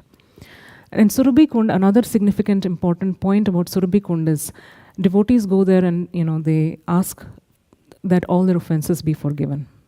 And because of the blessings of Mother Surabhi, just like Indra was forgiven, devotees, they pray. It is said in this place that whoever prays from that point on, all their offenses that they have committed have been forgiven. So they can do their devotional service, again, without any offenses obstructing their progress. So then, going further north, is the Rudra-kund or the Rodhan-kund. As the name suggests, it's actually the place. There are two pastimes that happen in this place. It is the place where Lord Shiva, actually, when he witnessed the pastimes of Radha and Krishna, he just started to cry in joy. And so with his tears, the Rudra-kund was formed. It is also the place when Krishna leaves the Maharas, and all the Radharani and Gopis, and they all are crying in separation. They also come here, and then with their tears also it is said this kund was formed. So it has multiple significance, the Rodhan kund or Rudra kund. So now, this will answer your question, Prabhu, that you asked. Now we are looking at, so on the right, so we are positioned on the south side of the hill. On the right is the Aniyur village. So we had walked down from here, from north, come down, gone around, and now we are going up. And this side is all the Jatipura village. No, now we are going north. No, I can show you the map, Prabhu, satellite view. So this is north, and this is the Gopal temple that is on the top. So what happened in this place, the Jatipura? Why I'm mentioning about Madhavendra Puri again is Jatipura is actually from the word Yati, and actually the whole city was named on the name of Madhavendra Puri, because he was the sannyasi who visited, and the local devotees there, they had never seen such an exalted devotee, such a strict devotee, austere devotee. And so the whole village was named after him as Yatipura or Jatipura. It then became the name as Jatipura. So Madhavendra Puri, this whole place is very significant because of Madhavendra Puri's presence over there. And that is the Gopal deity, that is actually a Pratibhu deity. So there's a very beautiful pastime I want to mention here. It is mentioned in the Sri Chaitanya Charitamrita. When Sri Chaitanya Mahaprabhu came, and he, the Gopal deity was on the top of the hill, and he did not want to climb. So he had a huge desire that he wants to take darshan of this deity. And so the whole pastime was arranged where there was a threat by the Turks to attack Govardhan and the village, because that time the Mughal rule was very prominent. So when that attack was announced, everybody just was running away with whatever they could to save the sthal. So the Gopal deity actually came down. They brought him down so that in case there is an attack, then the Gopal deity is protected, and he was taken to a nearby village called Gantoli, which I will also mention. It is on the same side as Jatipura, but a little bit towards the west. And over there, Chaitanya Mahaprabhu had 3 days to spend with his Gopal deity. And this pastime is very nicely elaborated in Chaitanya Charitamrita. And so then that deity, so this kept happening, so then the Gopal deity went back up, and then again there was a threat, and then he went back down. So then finally he was actually moved to Nathdwara in Rajasthan. So original deity is now available for the Gaudiya Vaishnavas to go and take darshan anytime, because he's right down, he's not on top of the hill. But a Pratibhu deity is still there on top of the hill, and the worship continues by the Vallabhacharya Sampradaya. Vallabhacharya is a contemporary of Sri Chaitanya Mahaprabhu, and he was actually given, his son Vitthal Nath was given in charge of worshipping the Gopal deity by Raghunath Das Goswami. And so as we go ahead, near this place, Jatipura, there is a place where there is a Dandavat Shila. So there is a place where there is another huge Shila of Govardhan, which is called also Mukharvind, but it's Mukharvind's mouth of the for the Vallabha Sampradaya. So they believe that. But for us, for Gaudiya Vaishnavas, Bhakti Siddhanta Saraswati Thakur established the Mukharvind was in Manasi Ganga, where we already talked about that. So anyway, there are gallons and gallons of milk that are offered every day to this Mukharvind Shila also. It's the Govardhan.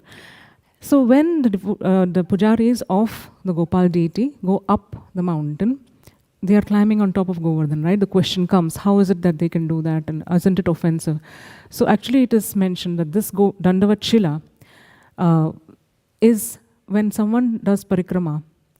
This Shila is a place where if we do 7 circumambulation of the Shila and ask for forgiveness, all our offenses for the Govardhan parikrama will be forgiven. Also, those pujaris who go up and worship, every day they come down and they go around this Shila, offering their pranams and dandavats to ask for forgiveness for any offenses they might have committed by climbing on top of the hill. They are just trying to do their service, right? So this is why this Dandavat Shila is very important. So this is still in Jatipura. Now we go really fast up, and I want to show this Radha-kunda, because this is almost now close towards the end of our parikrama. So I want to show that, to just quickly go back. Right here. So this is where is Jatipura. And this is where the Radha-kunda, Airavat-kunda, Surabhi-kunda in the bottom, right? So we came like that. This point up here is Srinathji, or the Gopal deity temple on top of the hill. So we walk this way, and now we're going up. And when we walk up, actually we again go towards the Govardhan town. Yeah, the Govardhan main town, and then we pass up and we reach Radha-kunda. So there are many pastime places, but I will not cover, because based on whatever our acharyas are covering, I'm covering only those main places. And after, once we reach Radha-kunda, so and I just want to quickly. You're right, ma'am. Correct? Okay. Yes, in the northeast is Radha-kunda, Pucheri is the tail. Yeah. Yeah. And it's interesting to see how narrow Govardhan is at this point. On one side, there is Anior, on the other side is Jatipura. So you can actually see from a drone view. Right? Of course, Govardhan is shrunk, but many, in Satyuga, he was as tall that even, it seems, the horses of the sun god used to come and graze on top of the peaks of Govardhan. It was that tall. So each of the yugas, he has shrunk due to Pulastya Muni's curse, as well as because he wanted to be the right size for the pastimes of Krishna and Dwapar Yuga, right?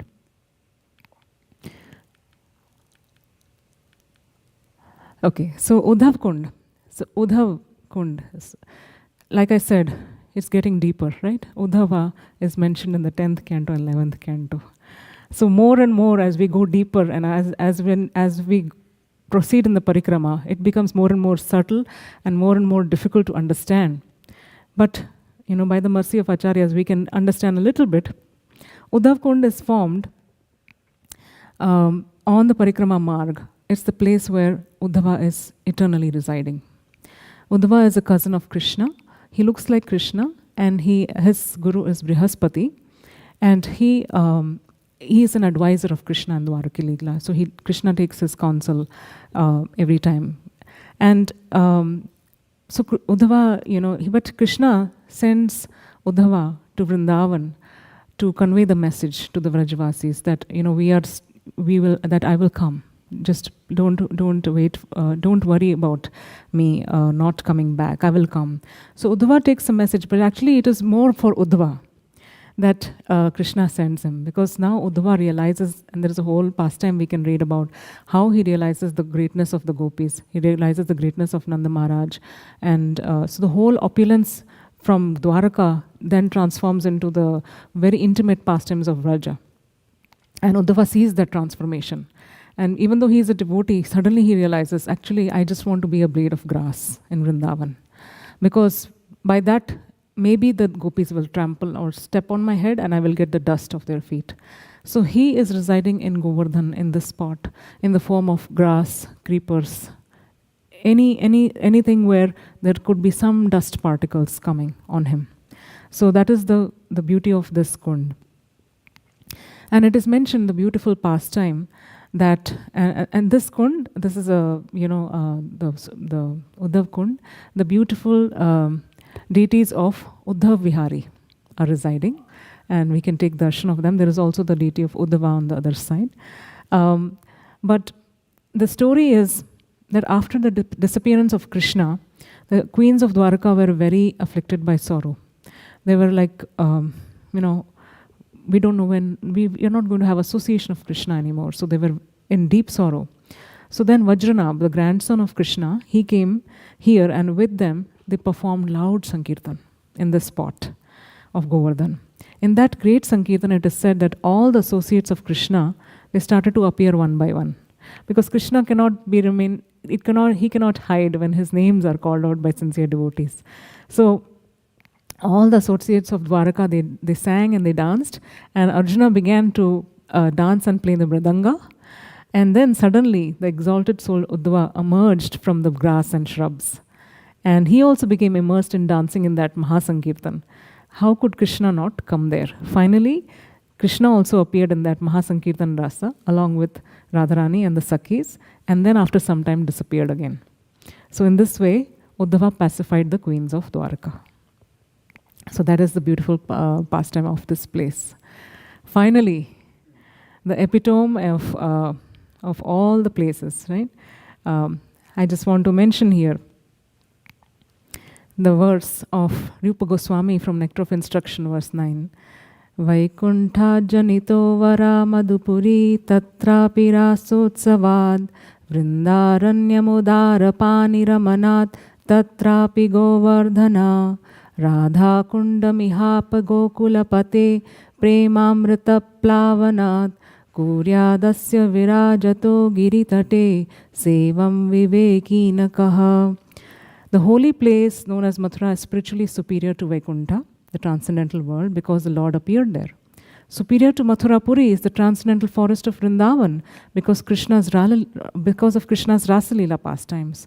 And superior to the forest of Vrindavan is Govardhan hill, for it was raised by the divine hand of Sri Krishna and was the site of his various loving pastimes. And above all, the super excellent Sri Radha-kunda stands supreme, for it is overflooded with the ambrosial nectarian prema of the Lord of Gokula, Sri Krishna. Where then is that intelligent person who is unwilling to serve this divine Radha-kunda, which is situated at the foot of Govardhan hill?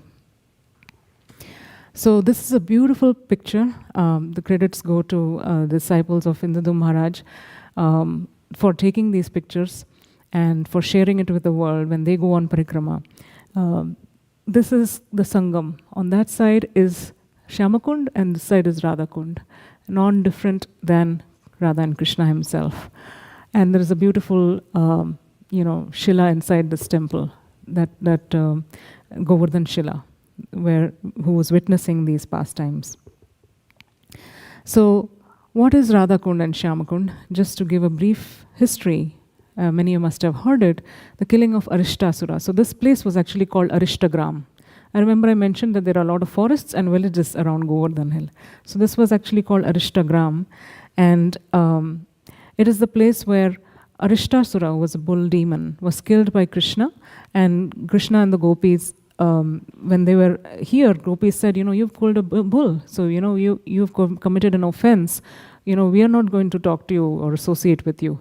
You need to go take bath in the river to purify yourself. All the rivers of the entire world, you have to take bath in that. So then Krishna, by his flute, he manifests Shyamakund, and all the rivers, they just appear by his command, and then they become present over there. And then after some time, Krishna says to Radharani and the gopis, you have sided with a demon, so you have also committed offense.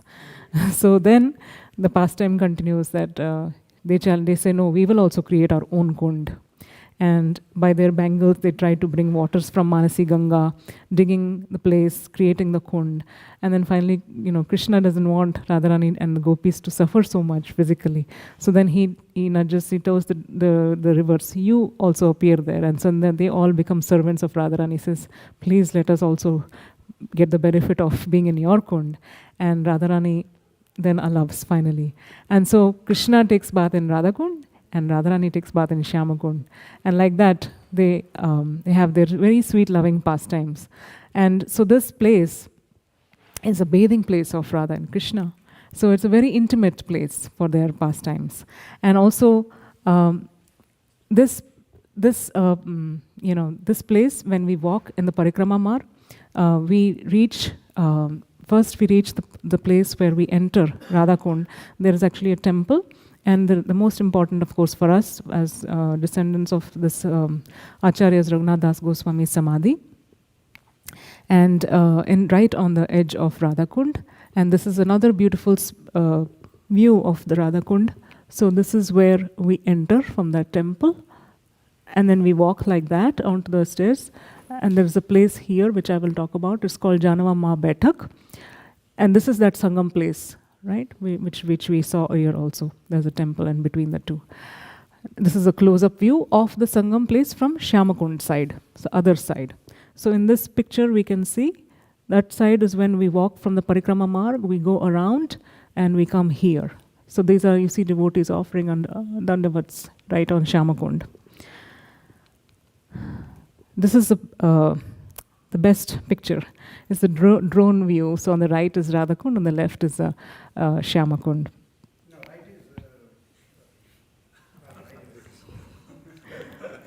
is Right is Radha-kunda.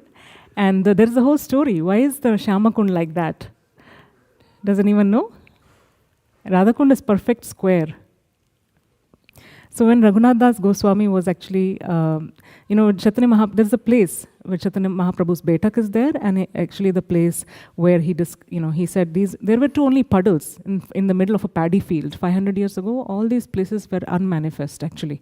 Nobody knew, right? But Chaitanya Mahaprabhu revived, and under his instructions, all the Goswamis, they revived. They excavated these places, especially under the leadership of Raghunath Das Goswami. So Raghunath Das Goswami, he got a dream, And in that dream, the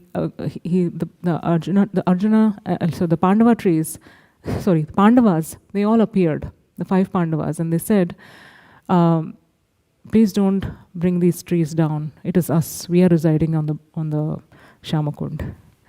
And so that is why this shape. Around the Shamakund, there are actually 5 trees. Today, only Arjuna tree is what we can see. So,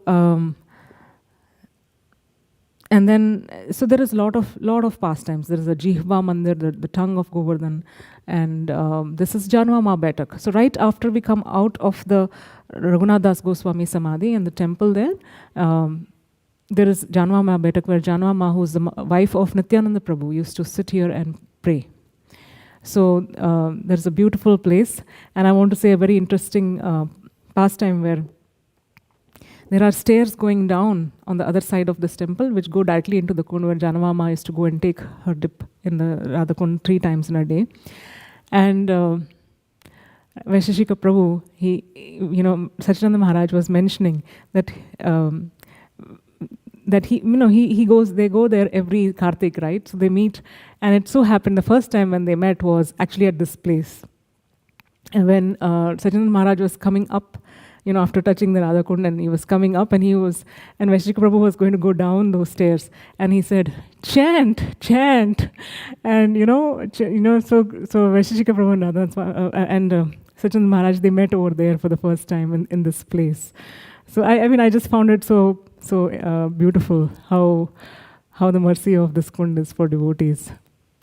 So there is a bigger parikrama route which covers Gantoli, Suryakund, Kunjara, the Kunjara village, Mukharai, which is the village of Radharani's Nani, which is grandmother, maternal grandmother, the mother of Kirtida Devi, and of course Chandra Sarovar, which we covered. So this, it goes around. I just want to quickly mention, so this is Radha-kunda. This is Puchrika Lota Baba, right? So this is the inner parikrama marg. But Gantoli is right here. This is where I mentioned Madhavendra Puri, the deity of Srinathji from Govardhan was taken when the Mughals attacked. And this is where, in Gantoli village, is where Chaitanya Mahaprabhu had darshan of Srinathji for 3 days. And then you see on the outer side, this is on top north is where the Surya Kund is, the temple of the pastime where the Surya Kund is placed, and I'll talk about that briefly.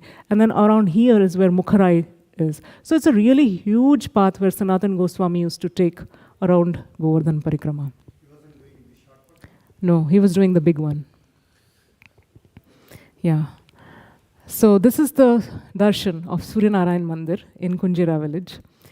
And so the story with the pastime with this is Radharani's Ishtadev is Suryadev, right? She worships to him so that she can meet Krishna all the time. So every Sunday, right, she used to come to this temple and she used to worship in Suryakund to Suryadev. And Krishna also comes. He comes disguised as a priest in order to tease her and delight her. And so it says that the sun god also performed austerities and to see, Radha and Krishna. And his full desire was fulfilled actually by the mercy of Radharani. And she also asked him to give his warmth, the Suryadev, to give his warmth after Krishna came out from the water, after battling with the Kaliya serpent, right? So she felt he was cold, being in the water for so long. So that is the special significance of Suryadev. And so Radharani visits Surya Kund every Sunday to worship Suryadev. And there are leelas that happen, which we can go again into a whole class, but I will not. Now these are different types of parikrama. Very important to know that it's not just walking. Walking is one of the basics we can do. There are very exalted devotees who do Dandavat Parikrama. They do Dudh Parikrama. Dudh Parikrama is where they walk with milk in a hand, with a small pot of milk that has few drops of the milk just dropping. So they walk around Govardhan with that, and that way they offer milk to the entire Govardhan. And then in Dandavat Parikrama, we see that there are devotees who decide, there's a devotee right here on the top. He sees his motorcycle is parked. So he comes here in the spot and he has all these 108 rocks with which he counts. That many times, 108 dandavats in that spot. and then he will finish and go for the next step. So each spot he's doing dandavats to the Govardhan. So it will take years, right, to finish. Then there are those who do in couples. So husband, wife, or sometimes, brother, sister, or, two brothers or two sisters, or sometimes the family members. They do, one will offer dandavats, the other person will start from there, do the dandavats, the next person like that. So they will cover the entire Govardhan with that dandavat. So much devotion when we see that. We feel humbled, We think, we go with a consciousness that I'm so exalted I reached Govardhan. and then you see these devotees, we don't know who they are. We don't know. So that is why it's very important to just pray. Only Guru can protect us, that we have the right attitude to do this parikrama. So I just want to give all the credits. My presentation has come to an end. To Srila Prabhupada's books, Srimad Bhagavatam, Krishna book, and the Sri Chaitanya Charitamrita, for introducing me to pastimes of Krishna and the glories of Krishna, to my Guru Maharaj's Yatra lectures, and to His Grace Vaisheshika Prabhu for first time introducing me to the Govardhan Parikrama, patiently waiting so that I could complete the Parikrama. He didn't have to wait. He could go very fast, but he took us a small group of devotees, and I was very grateful to be part of that. And then books and lectures by disciples of Srila Prabhupada, Govardhan Parikrama by Indadu Maharaj. There's a book on Parikrama, or Govardhan, the fulfiller of all desires by Bhakti Chaitanya Maharaj. And then Rajasekhar Das Brahmachari, Dinabandhu Prabhu, he gives a lot of lectures on this. And all my Shiksha Gurus, there are many, many Shiksha Gurus, but most prominently Shivasmanit Prabhu, Chaitanya Charan Prabhu, Gaurang Darshan Prabhu, and many, many more. All of you are my Shiksha Gurus. So thank you so much for allowing me to glorify Krishna and Govardhan and the devotees in this month of Kartik. It is my eternal fortune that I have your mercy. Thank you very much. Hare Krishna. Jai Shri Ram.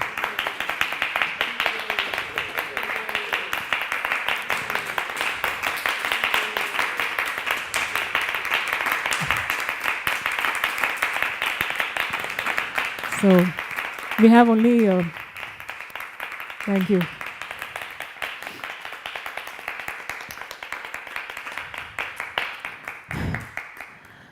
So all glories to Srila Prabhupada, all glories to Guru and Gauranga. If you have any comments, questions, thoughts, sorry for being in a haste in some places, but I had to cover the content. So yes, Prabhu. Oh yes, sure, Prabhu.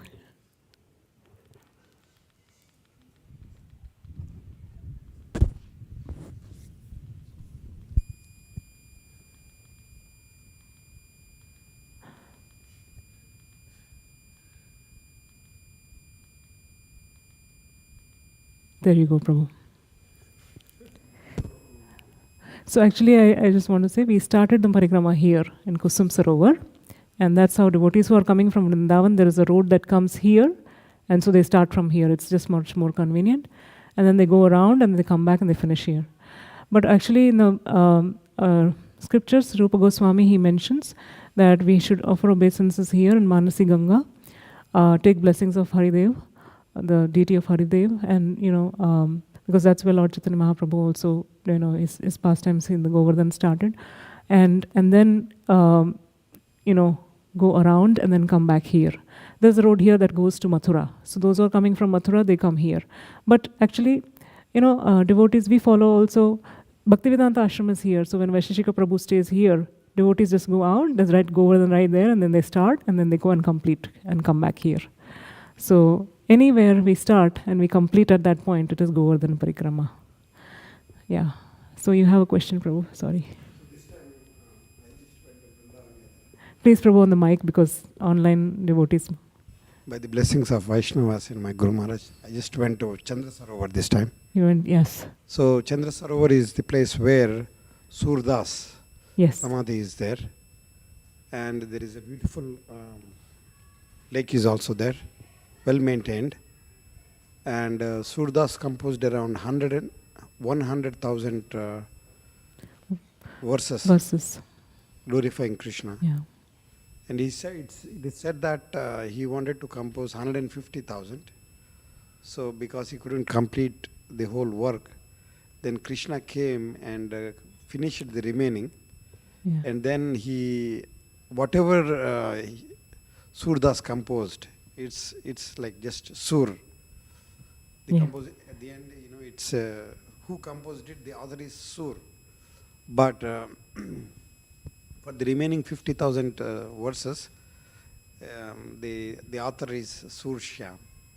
Oh, very nice. Thank you so much for sharing. So Prabhu, talk on the mic because, yeah. It's a very beautiful place. Yeah. I request all the devotees not to miss that. Yes. People think that it's not a very important place. It seems a very nice place, and I request devotees to go there when they get an opportunity. Thank you so much, Prabhu, for sharing. We take your dust from your feet for going to parikrama to all these places and coming in the month of Kartik. Yeah. Any other thoughts, reflections, or? Yes, Mataji.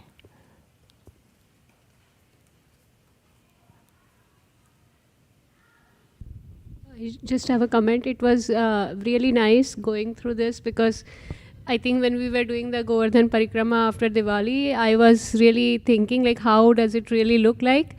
And I felt really nice to be able to see the pictures, and you described everything really nicely.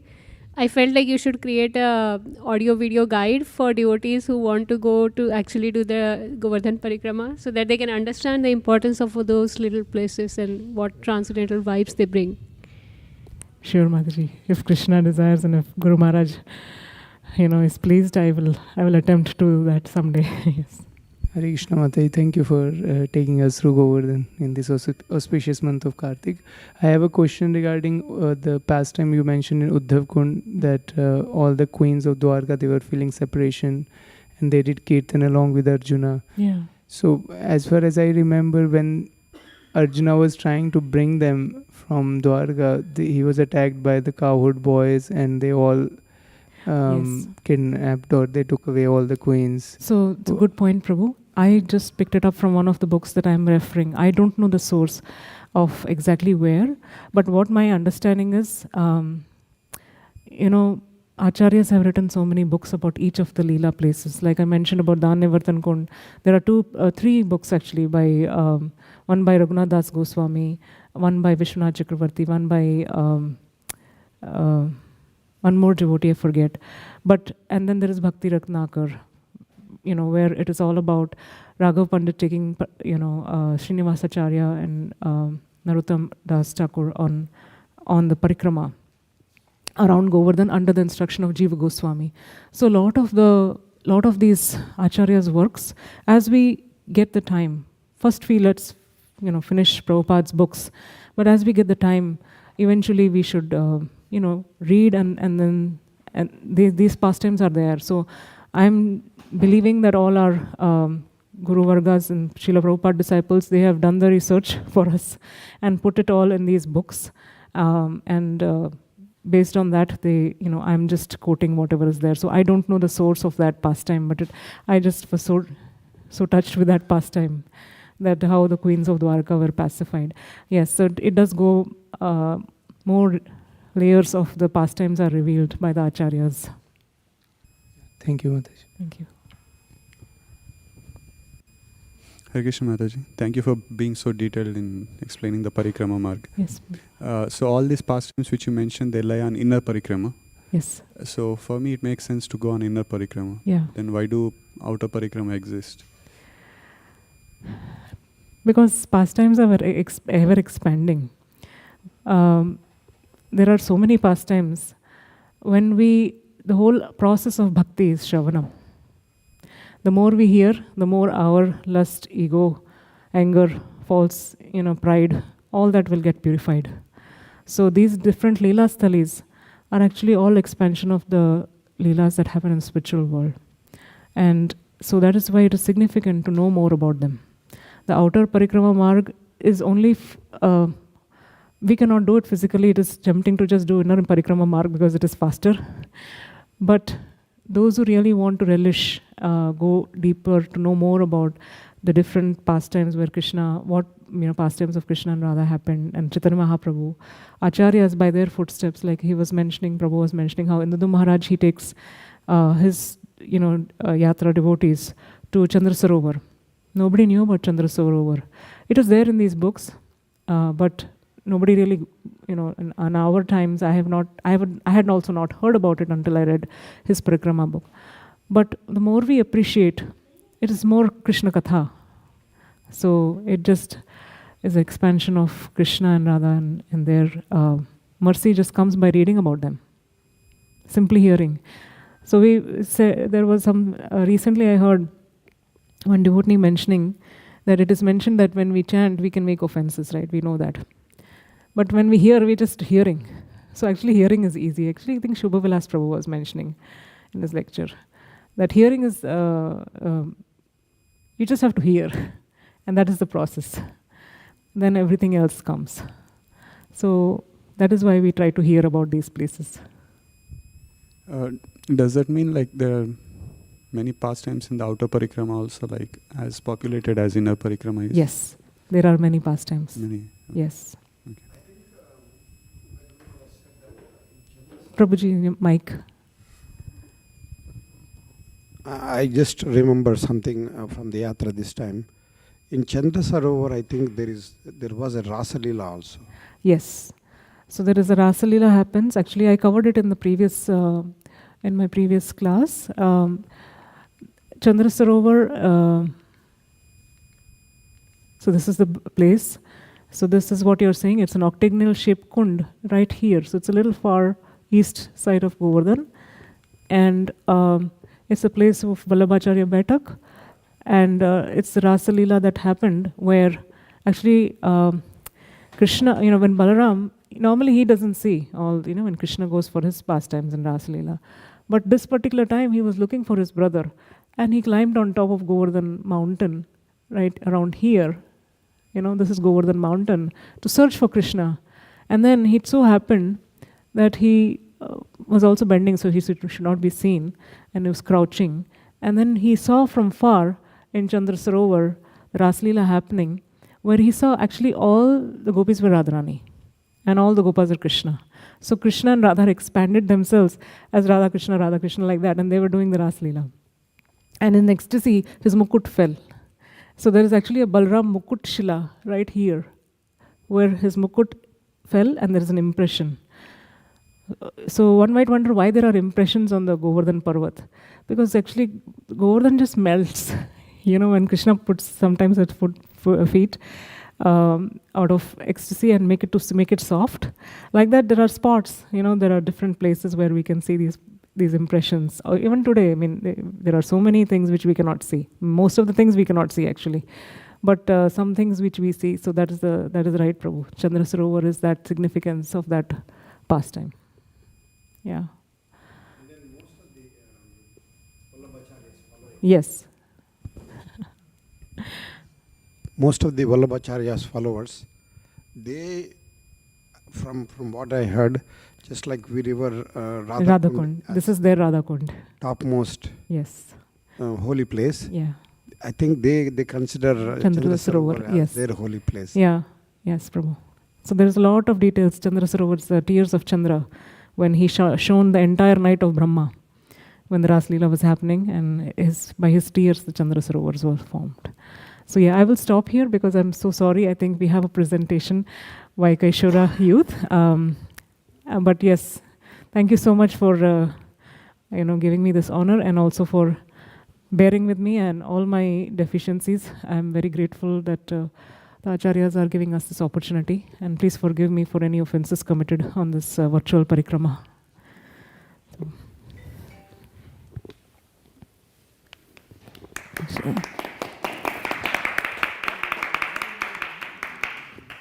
So we'll get ready for Mukund to present the Kishora youth presentation, how to tackle distresses in life. So you can take this, Mukund. I just...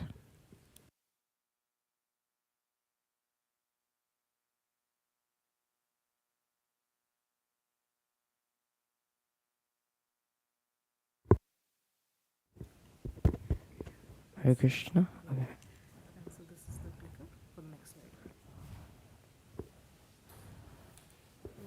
Sure.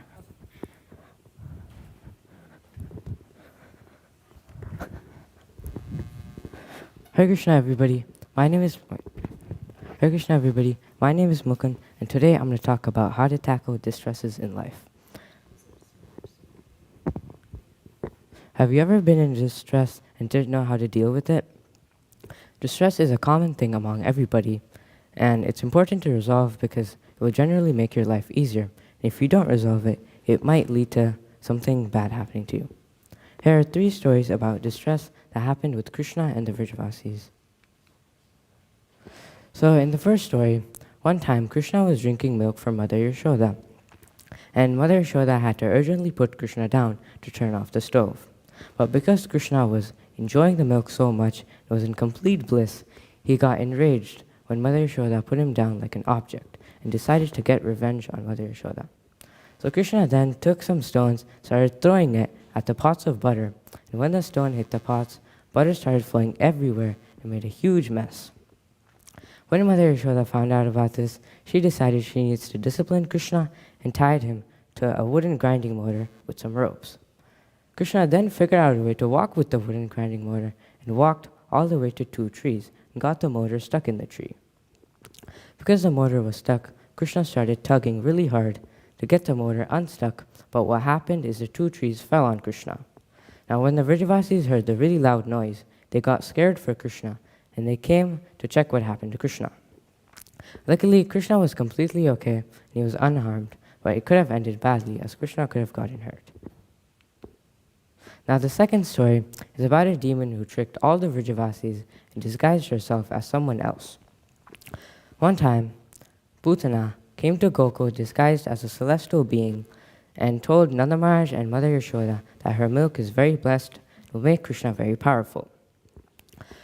Now because she looked like a goddess, Nanda Maharaj and all the Vrajavasis believed her and let her in for Krishna to drink her milk, except that her milk was poisoned.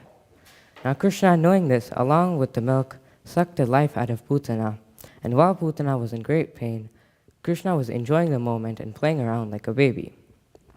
Now this was a great threat to the Vrajavasis, because a demon easily disguised himself and infiltrated and tricked all the Vrajavasis into thinking something else. The third story is about another time when Mother Yashoda put Krishna down to do something, but in that small time frame, a demon named Trinavrata came and kidnapped Krishna and spread the entire place with darkness, so nobody saw it happen. Now, when Mother Yashoda came to check on Krishna, she was in great distress when she couldn't find him and told all the Vrajavasis to look for Krishna. But they didn't find him either. Now, Krishna and Trinavrata were up 800,000 miles in the air, but Krishna was making himself progressively heavier and heavier and heavier, and eventually became the weight of a mountain. Now, Trinavrata could not hold on to Krishna any longer, and Trinavrata collapsed to the ground instantly, and he completely just died. When the Vrajavasis were searching for Krishna, they were thinking, who is going to save us from the demons if Krishna is gone? Then they came to the dead body and they found that Krishna was completely unharmed and completely safe. Now that we've looked at the stories, let's talk about some tips to help overcome distress. So the first tip is perspective.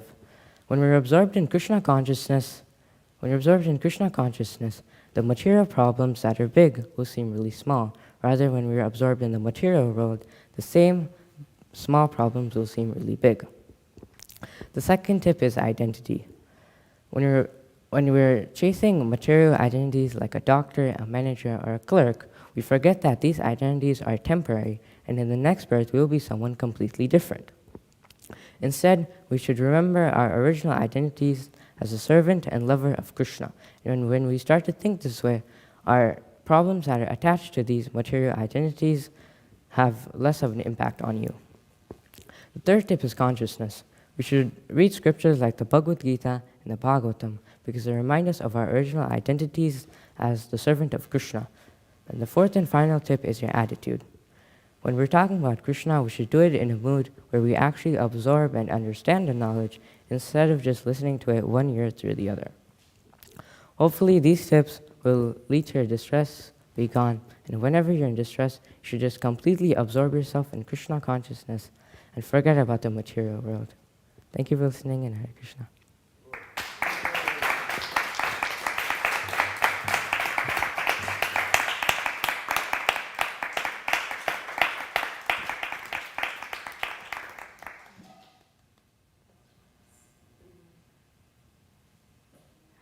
Thank you, Mukund. That was wonderful. Any reflections or comments, questions for Mukund? Yes, Prabhu. You have a mic. Hare Krishna, Mukund. Thank you for narrating those 3 stories that were really beautiful. Such a short time you narrated them. I have a practical question. Suppose I have a problem at my job. I want to get a promotion and I'm not getting it, even though I'm working so hard. I absorb myself in Krishna consciousness, but the problem is still there. How can I deal with their distress? I don't really know. So let's put it in a different way. So, do you have a situation where you wanted something and you were stressed about it, and you're practicing Krishna consciousness, but that desire is not being fulfilled? How do you deal with it? I just kind of worked hard and tried to... You work harder? Maybe you can go back to the slide where you have takeaways. Is there anything here? Any of these?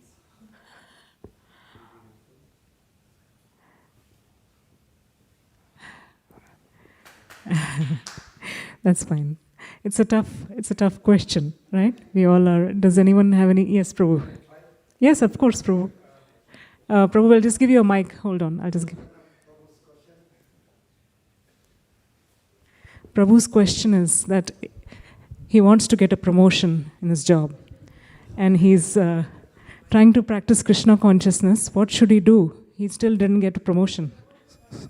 So there are 2 things. Two things I can see to find a resolution for his problem. First thing is consciousness. If you are really Krishna consciousness, then where is the question of attachment to the results? You will not be attached to the results, right? We just do our duty and leave the results to Krishna. So so basically his problem is he's thinking that he's practicing Krishna consciousness, just to be on the blunt side, but he's fooling himself. No, he still has an attachment to the result. That is not Krishna consciousness. And then the second thing is change the consciousness. Whenever you are in trouble, repeatedly, even Vaisheshika Maharaj also said that many times, change the consciousness. If you don't like something, change the topic. Simple as that. But it may be difficult in practicing, but it gradually comes out, when you go deeper and deeper into bhakti, and when you go deeper and deeper into Krishna consciousness, you will find resolutions for these tricky situations and tricky questions. Thank you, Prabhu. Amazing answer. Yes. Yes, Prabhu.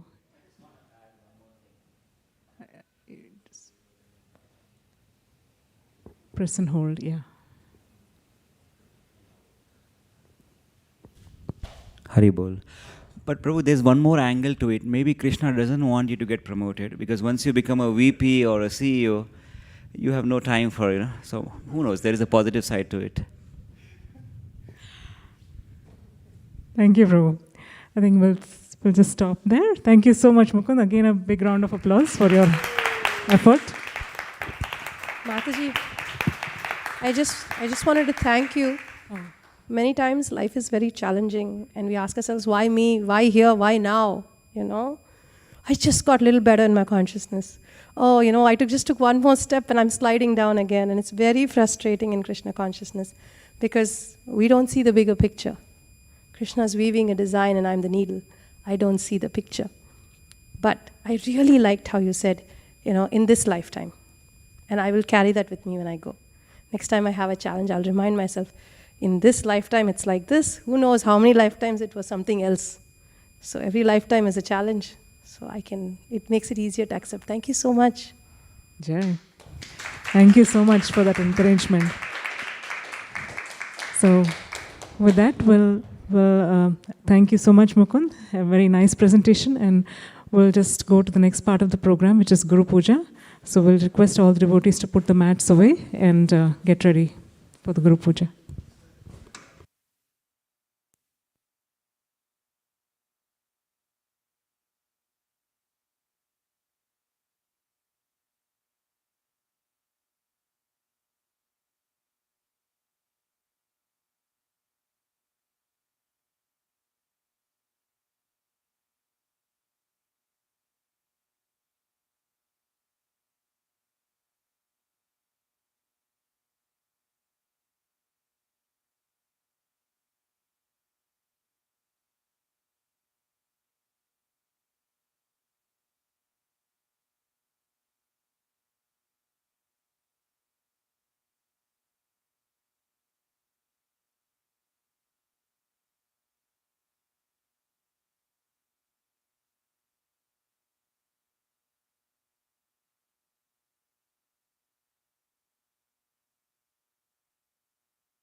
Namah Shreshtam Manuapi Sachiputram Atra Swarupam Shri Rupam Tasyagrajamurupurim Mathurim Goshtavatim Radha-kundam Girivaramaho Radhika Madhavasam Prapto Yasya Pratita Kripaya Shri Gurum Tamo Natosmi. He Guru Jnana Dina Bandho Swananda Data Karunaika Sindho Vrindavanashina Hitavatara Prasida Radha Pranaya Prachara. He Dina Bandho Karunaika Sindho Guru Prasada Mai Manda Mudhe Laksha Paradhe Bahupapa Gadhe Tatpada Padme Stumatischa Krishne. Naivo Patiyanti Apachatam Kavayastavesha Brahmaya Chapi Kritam Ruddha Muda Smaranta Yonta Bahis Tanubritam Ashubham Vidudvan Acharya Chaitya Vapusha Swagatim Vyanakhi. I bow down to the beautiful lotus feet of my spiritual master, by whose causeless mercy I have obtained the supreme holy name, the divine mantra, the service of the son of Sachimata, the association of Srila Swarup Damodar, Rupa Goswami, and his older brother Sanatan Goswami, the supreme abode of Mathura, the blissful abode of Vrindavan, the divine Radha-kunda and Govardhan hill, and the desire within my heart for the loving service of Sri Radhika and Madhava in Vrindavan. O spiritual master, O giver of divine wisdom, O friend of the fallen, you are the giver of your own bliss and you are the only ocean of mercy. Although dwelling in Vrindavan, you have descended for the welfare of fallen souls like myself, and you are preaching the divine love of Radha for Krishna. Please be kind upon me. O friend of the lowly, O Gurudev, you are the only ocean of mercy. I am a dull fool and have committed hundreds of thousands of offenses. I have fallen into a dense myriad of sins. Therefore, grace me with your mercy so that my mind may be fixed on your lotus feet and on Sri Krishna. O my Lord, transcendental poets and experts in spiritual science could not fully express their indebtedness to you, even if they were endowed with the prolonged lifetime of Brahma, for you appear in two features, externally as the Acharya and internally as a supersoul, to deliver the embodied living being by directing him how to come to you. The lotus feet of our spiritual master are the only way by which we can attain pure devotional service. I bow to his lotus feet with great awe and reverence. By his grace, one can cross the ocean of material suffering and obtain the mercy of Krishna. Our only wish is to have our consciousness purified by the words emanating from his lotus mouth. Attachment to his lotus feet is a perfection that fulfills one's all desires. He opens our darkened eyes and fills our hearts with transcendental knowledge. He is our Lord birth after birth. From him ecstatic prema emanates. By him ignorance is destroyed. The Vedic scriptures sing of his character. Our spiritual master is the ocean of mercy, the friend of the poor, and the Lord and master of the devotees. O Master, be merciful unto us. Give us the shade of your lotus feet. Your fame is spread all over the three worlds.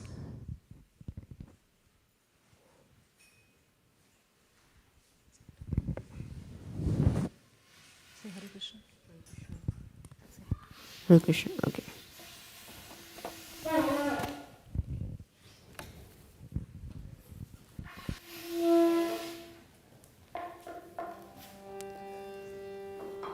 Shri Guru Charana Padma. Wait.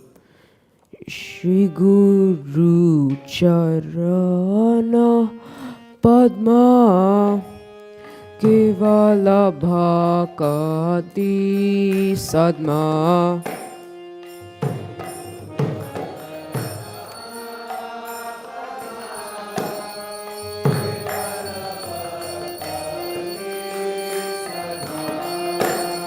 Vando mui savadana mate.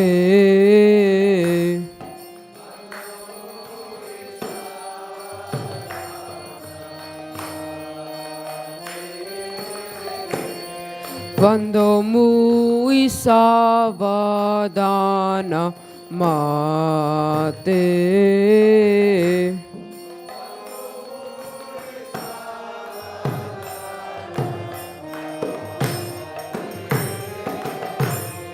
Jahara prasade bhai e bhavatoriya jai.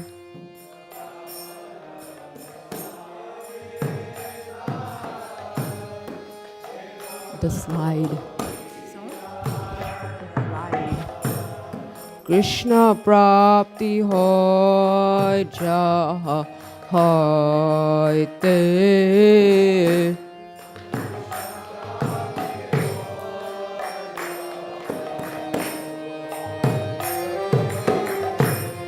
Krishna prapti hoy jaha hoy te.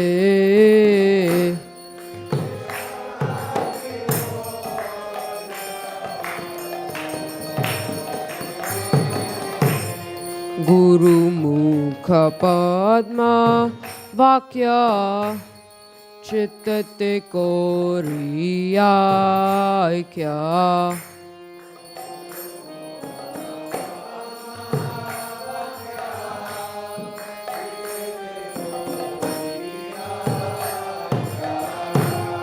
Arna kori ho mane asha.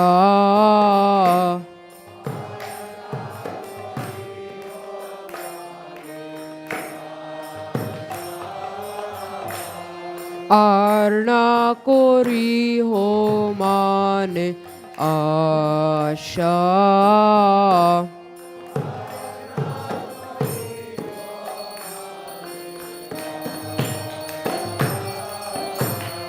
Shri Guru Charane Rati Aise Uttama Gati.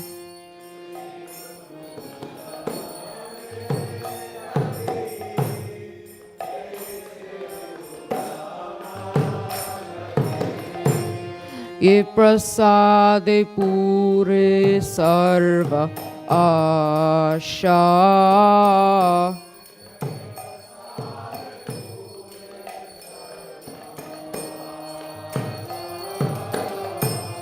Ye prasade pure sarva asha.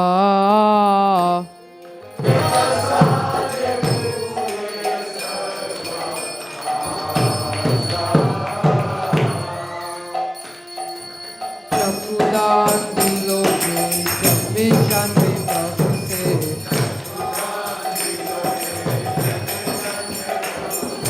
Chakudan dilo je janme prabhu se.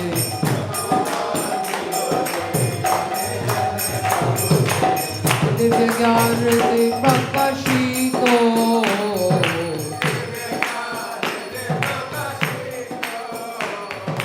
Divya gyan rite prakashito.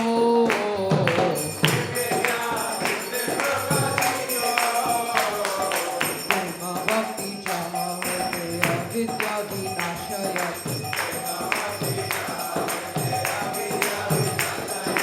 Prema bhakti chamavate avidya vinashaya.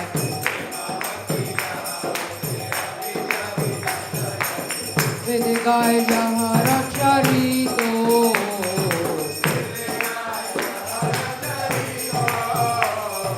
Vedigaya jahara charito.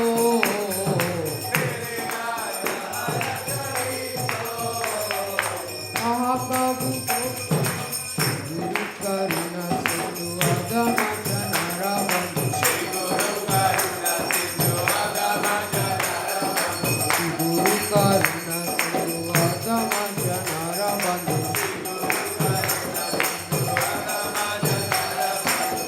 Lokanath Mera Jivana.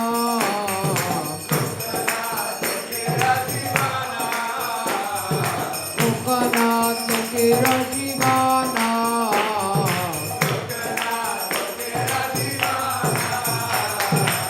Mahaprabhu Koro Daya Deho More Pada Chaya. Mahaprabhu Koro Daya Deho More Pada Chaya. If it judge to Shri Bhuvana.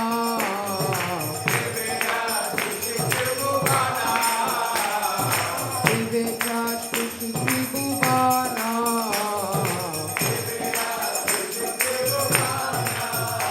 Jaya Prabhupada Jaya Prabhupada Jaya Prabhupada Jaya Prabhupada.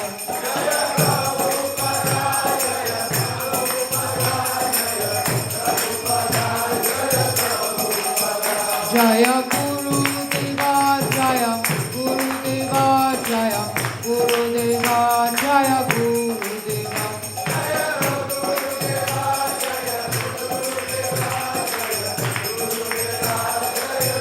Nitai Gaura Hari Bol Hari Bol Hari Bol Nitai Gaura Hari Bol.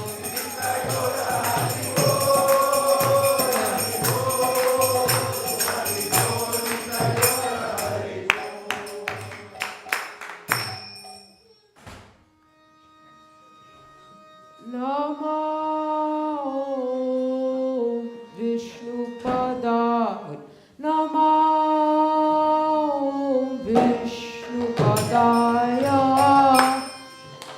Krishna Prasthaya Bhutale Shrimati Bhakti Vedanta Swaminiti Namine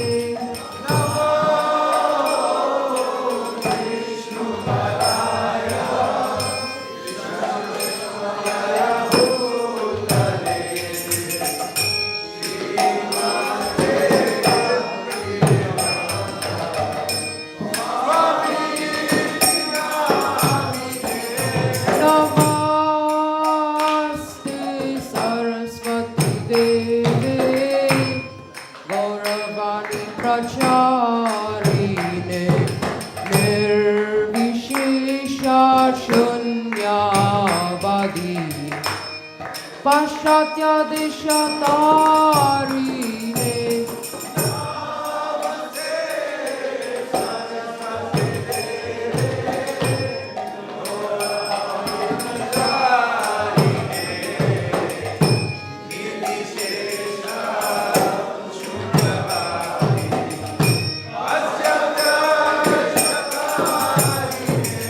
Jaya Shri Krishna Chaitanya Prabhu Nityananda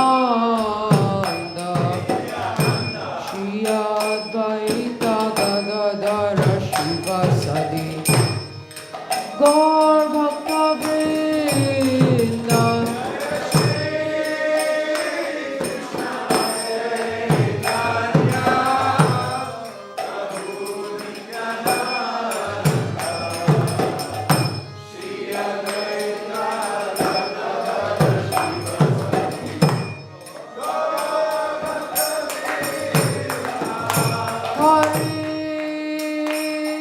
Hare Krishna, Krishna Krishna, Hare Hare, Hare Rama, Rama Rama, Hare Hare.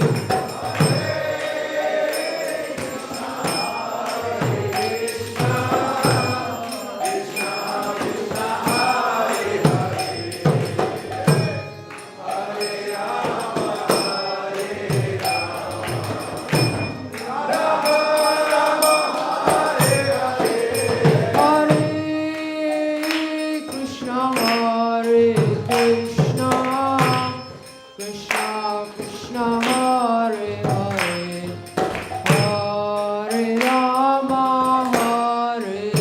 Rama, Rama Rama, Hare Hare.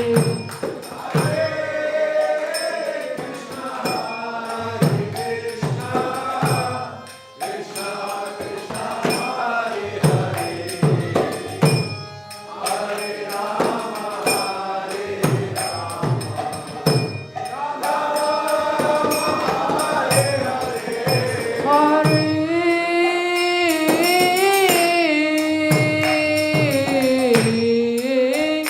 Krishna, Hare Krishna, Krishna Krishna, Hare Hare, Hare Rama, Rama Rama, Hare Hare.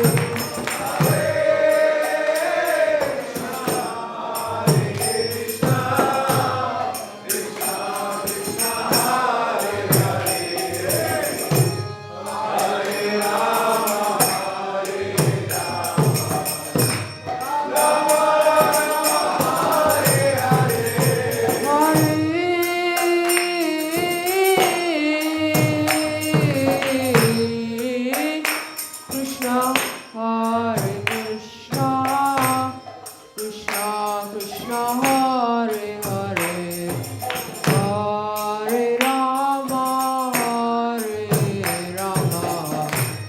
Rama Rama, Hare Hare.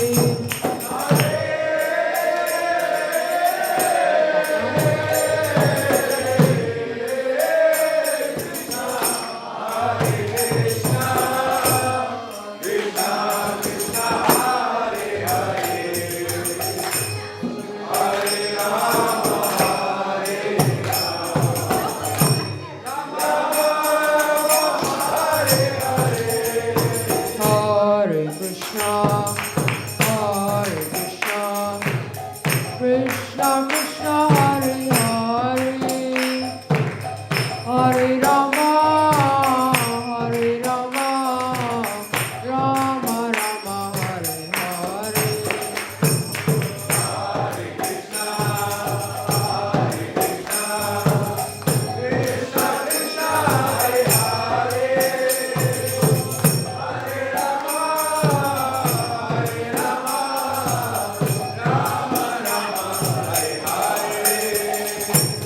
Hare Krishna, Hare Krishna,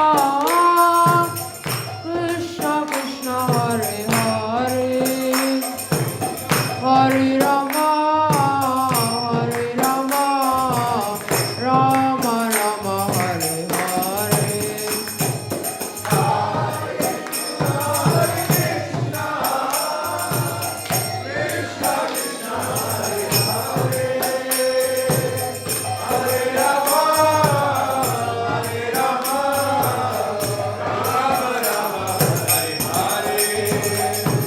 Hare Krishna, Krishna Krishna, Hare Hare, Hare Rama, Ram Ram, Hare Hare.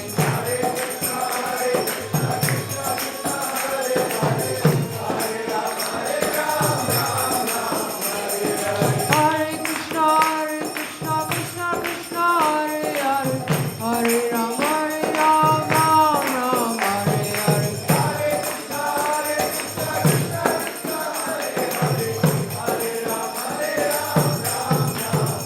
Hare Krishna,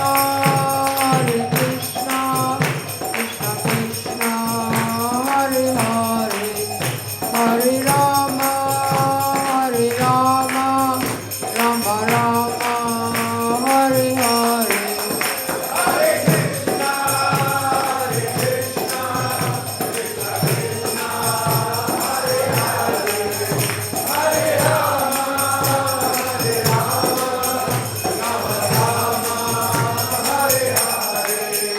Jaya Radha Madan Mohan Radha Madan Mohan Radhe.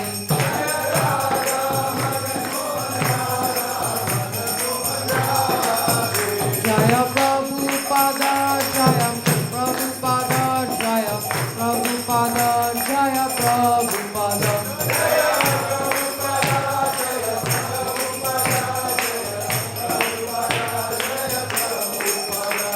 Sai Gora Hari Bol, Hari Bol, Hari Bol, Sai Gora Hari Bol.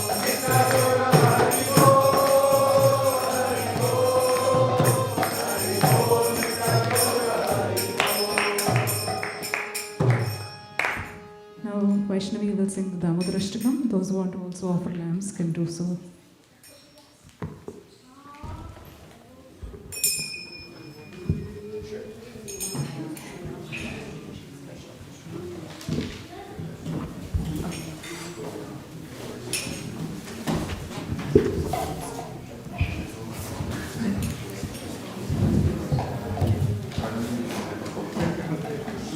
Namamishwaram Sachidanandarupam Vasatkundalam Gokule Vajamana.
Sagraivam Damodaram Bhaktivedam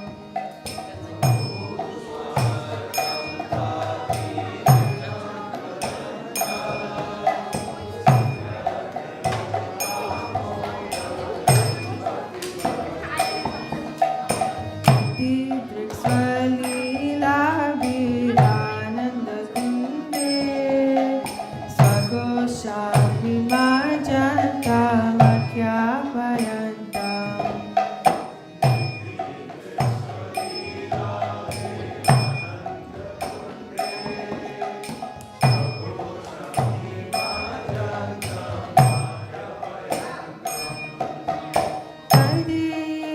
Shitagnishu Bhaktarjitatvam Na Premata Samshadagiti Vande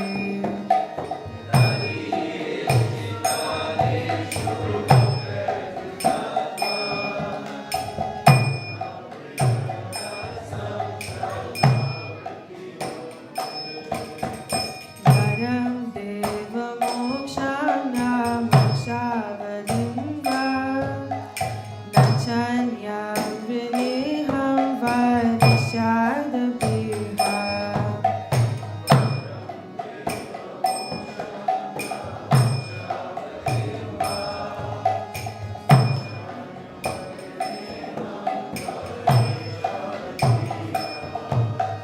Idam Deva Purnata Gopala Balam Sada Me Manasya Virastam Kimanye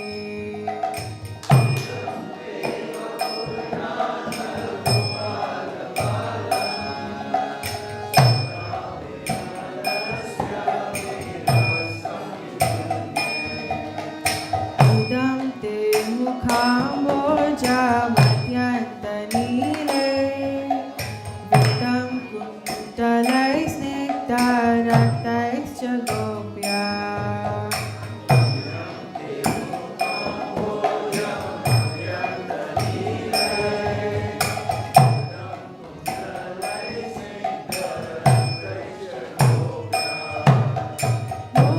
Muhushchumbitam Bimbarantadarame Manasya Virastamalam Lakshalabe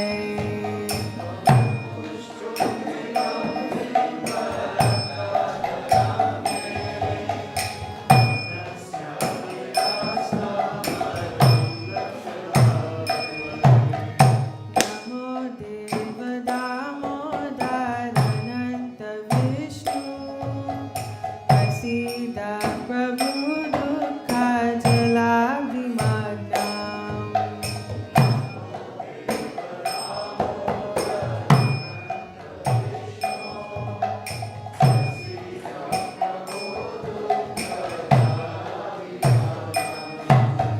Kripa Drishti Vishyati Dinambatanu Vihane Shamamagnya Vidyakshi Drishya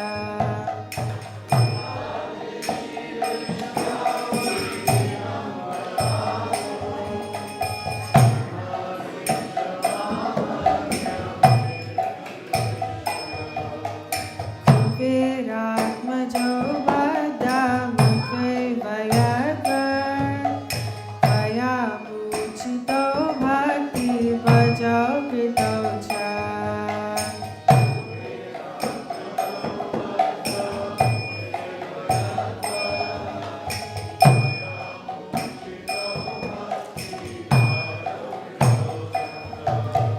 Tata Prema Bhaktim Swakame Prayacha Namo Shigraho Me Damodareha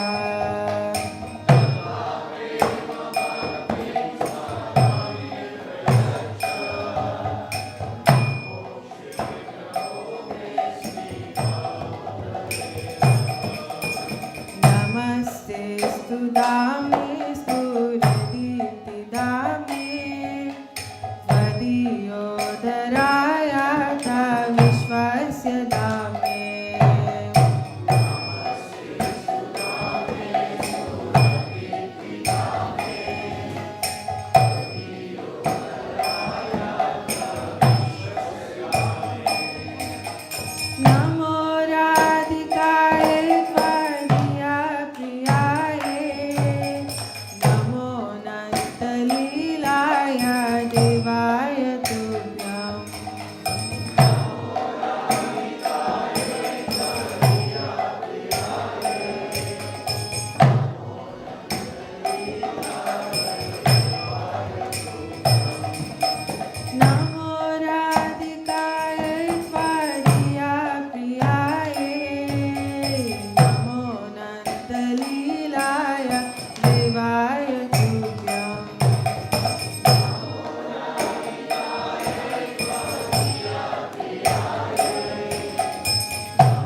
Krishna, Hare Krishna, Krishna Krishna, Hare Hare, Hare Rama, Hare Rama, Rama Rama, Hare Hare.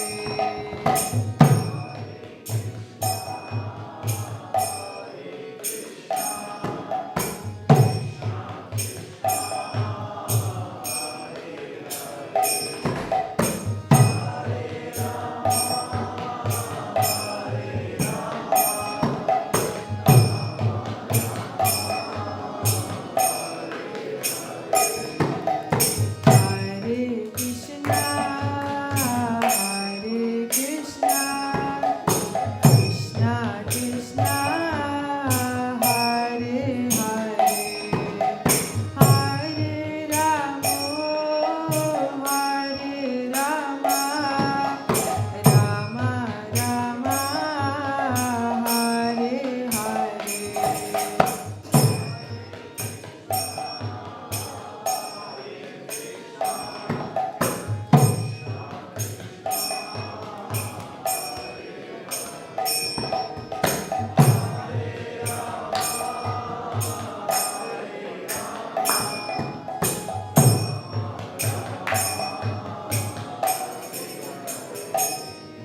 Hare Krishna, Hare Krishna, Krishna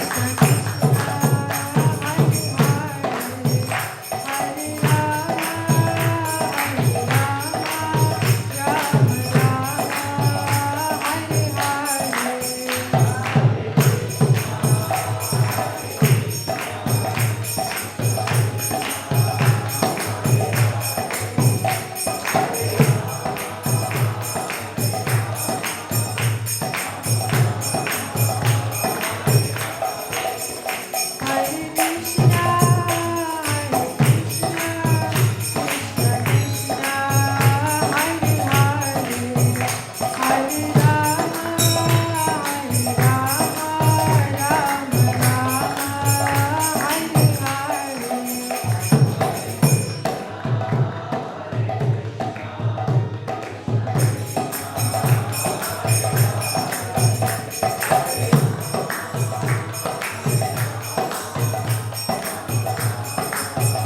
Rama,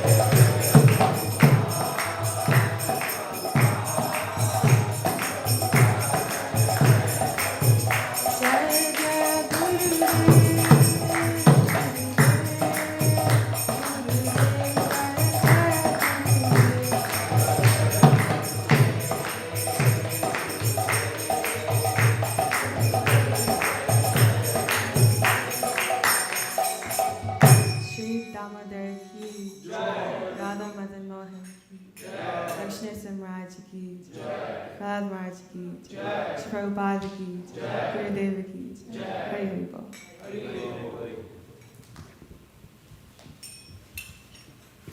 So thank you very much, Vaishnavi, for the wonderful Damodarashtakam. We will end our program here. We can have Guru Puja and some announcements after that. Sorry, we can have the prasadam prayers and some announcements after that. Anyone can do prasadam prayers? Okay. But just before the prasadam prayers, we want to acknowledge our speaker for today, Her Grace Rasesvari Mataji. She initially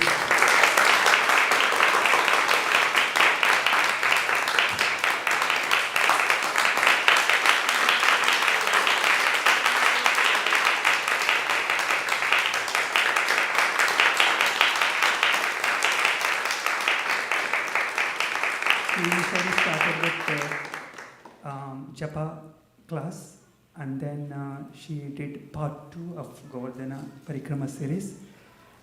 Everyone really liked part 1, and now part 2 was today, and we hope many more parts are going to be coming in the future. And as she said, each spot is a class by itself. We hope she will continue her series, and she will go into details in future classes. We also thank our cooks for today, Vishwapati Nityananda Prabhu, his wife, and their team.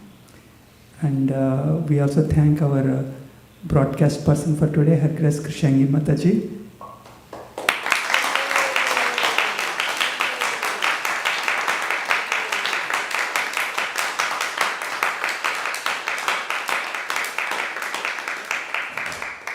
Are there any Sankirtan announcements?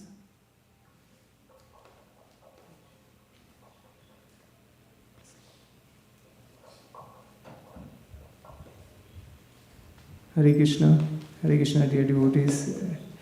So we are continuing our marathon. So we have a goal to do 73,000 Bhagavad Gitas by the end of this year. So please join us. Many teams are going today to place books in many stores. We are going. I'm myself going to San Francisco. We are going to place books in many stores there where people can pick them up and also join Bhakti community. We are placing Bhakti community cards in each of those books. And we also have a team going to San Jose. So if you like to join any of the teams, please let us know. If you like to take books for yourself, you can distribute them to your own family, friends. You can please feel free to talk to me or any one of the volunteers. We can happily give you as many cases as you can take. So, and if you like to sponsor Bhagavad Gitas on this occasion of Kartik month or any special occasions, you can do that as well. Thank you so much. Hare Krishna.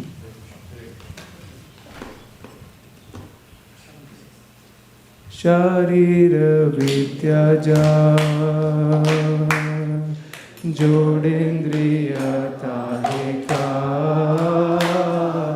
Jive Phile Vishaya Sagore Karma Deji Bhayati Lobho Moy Sudurmati Take Jeta Katina Samsare Krishna Borodoyamo Kori Bare Jivacha Swaprasadana Gilo Bhai Seyana Pita Pao Radha Krishna Guna Gao Emela Ko Shri Chaitanya Nitai Emela Ko Shri Chaitanya Nitai Mahaprasade Govinde Namani Vaishnave Swarga Punyavatam Rajan Vishwasune Ujayate Prasade Sarva Dukkana Manirate Pajayate Prasanna Chetasu Yashu Buddhi Paryavadishtate Payopa Gupta Sarganga Vasulankara Charchita Uchishta Buddhi Nodasa Tamamaya Jayamani Bhagwati Mahaprasadam ki jai. Please come and take prasadam. Hare Krishna.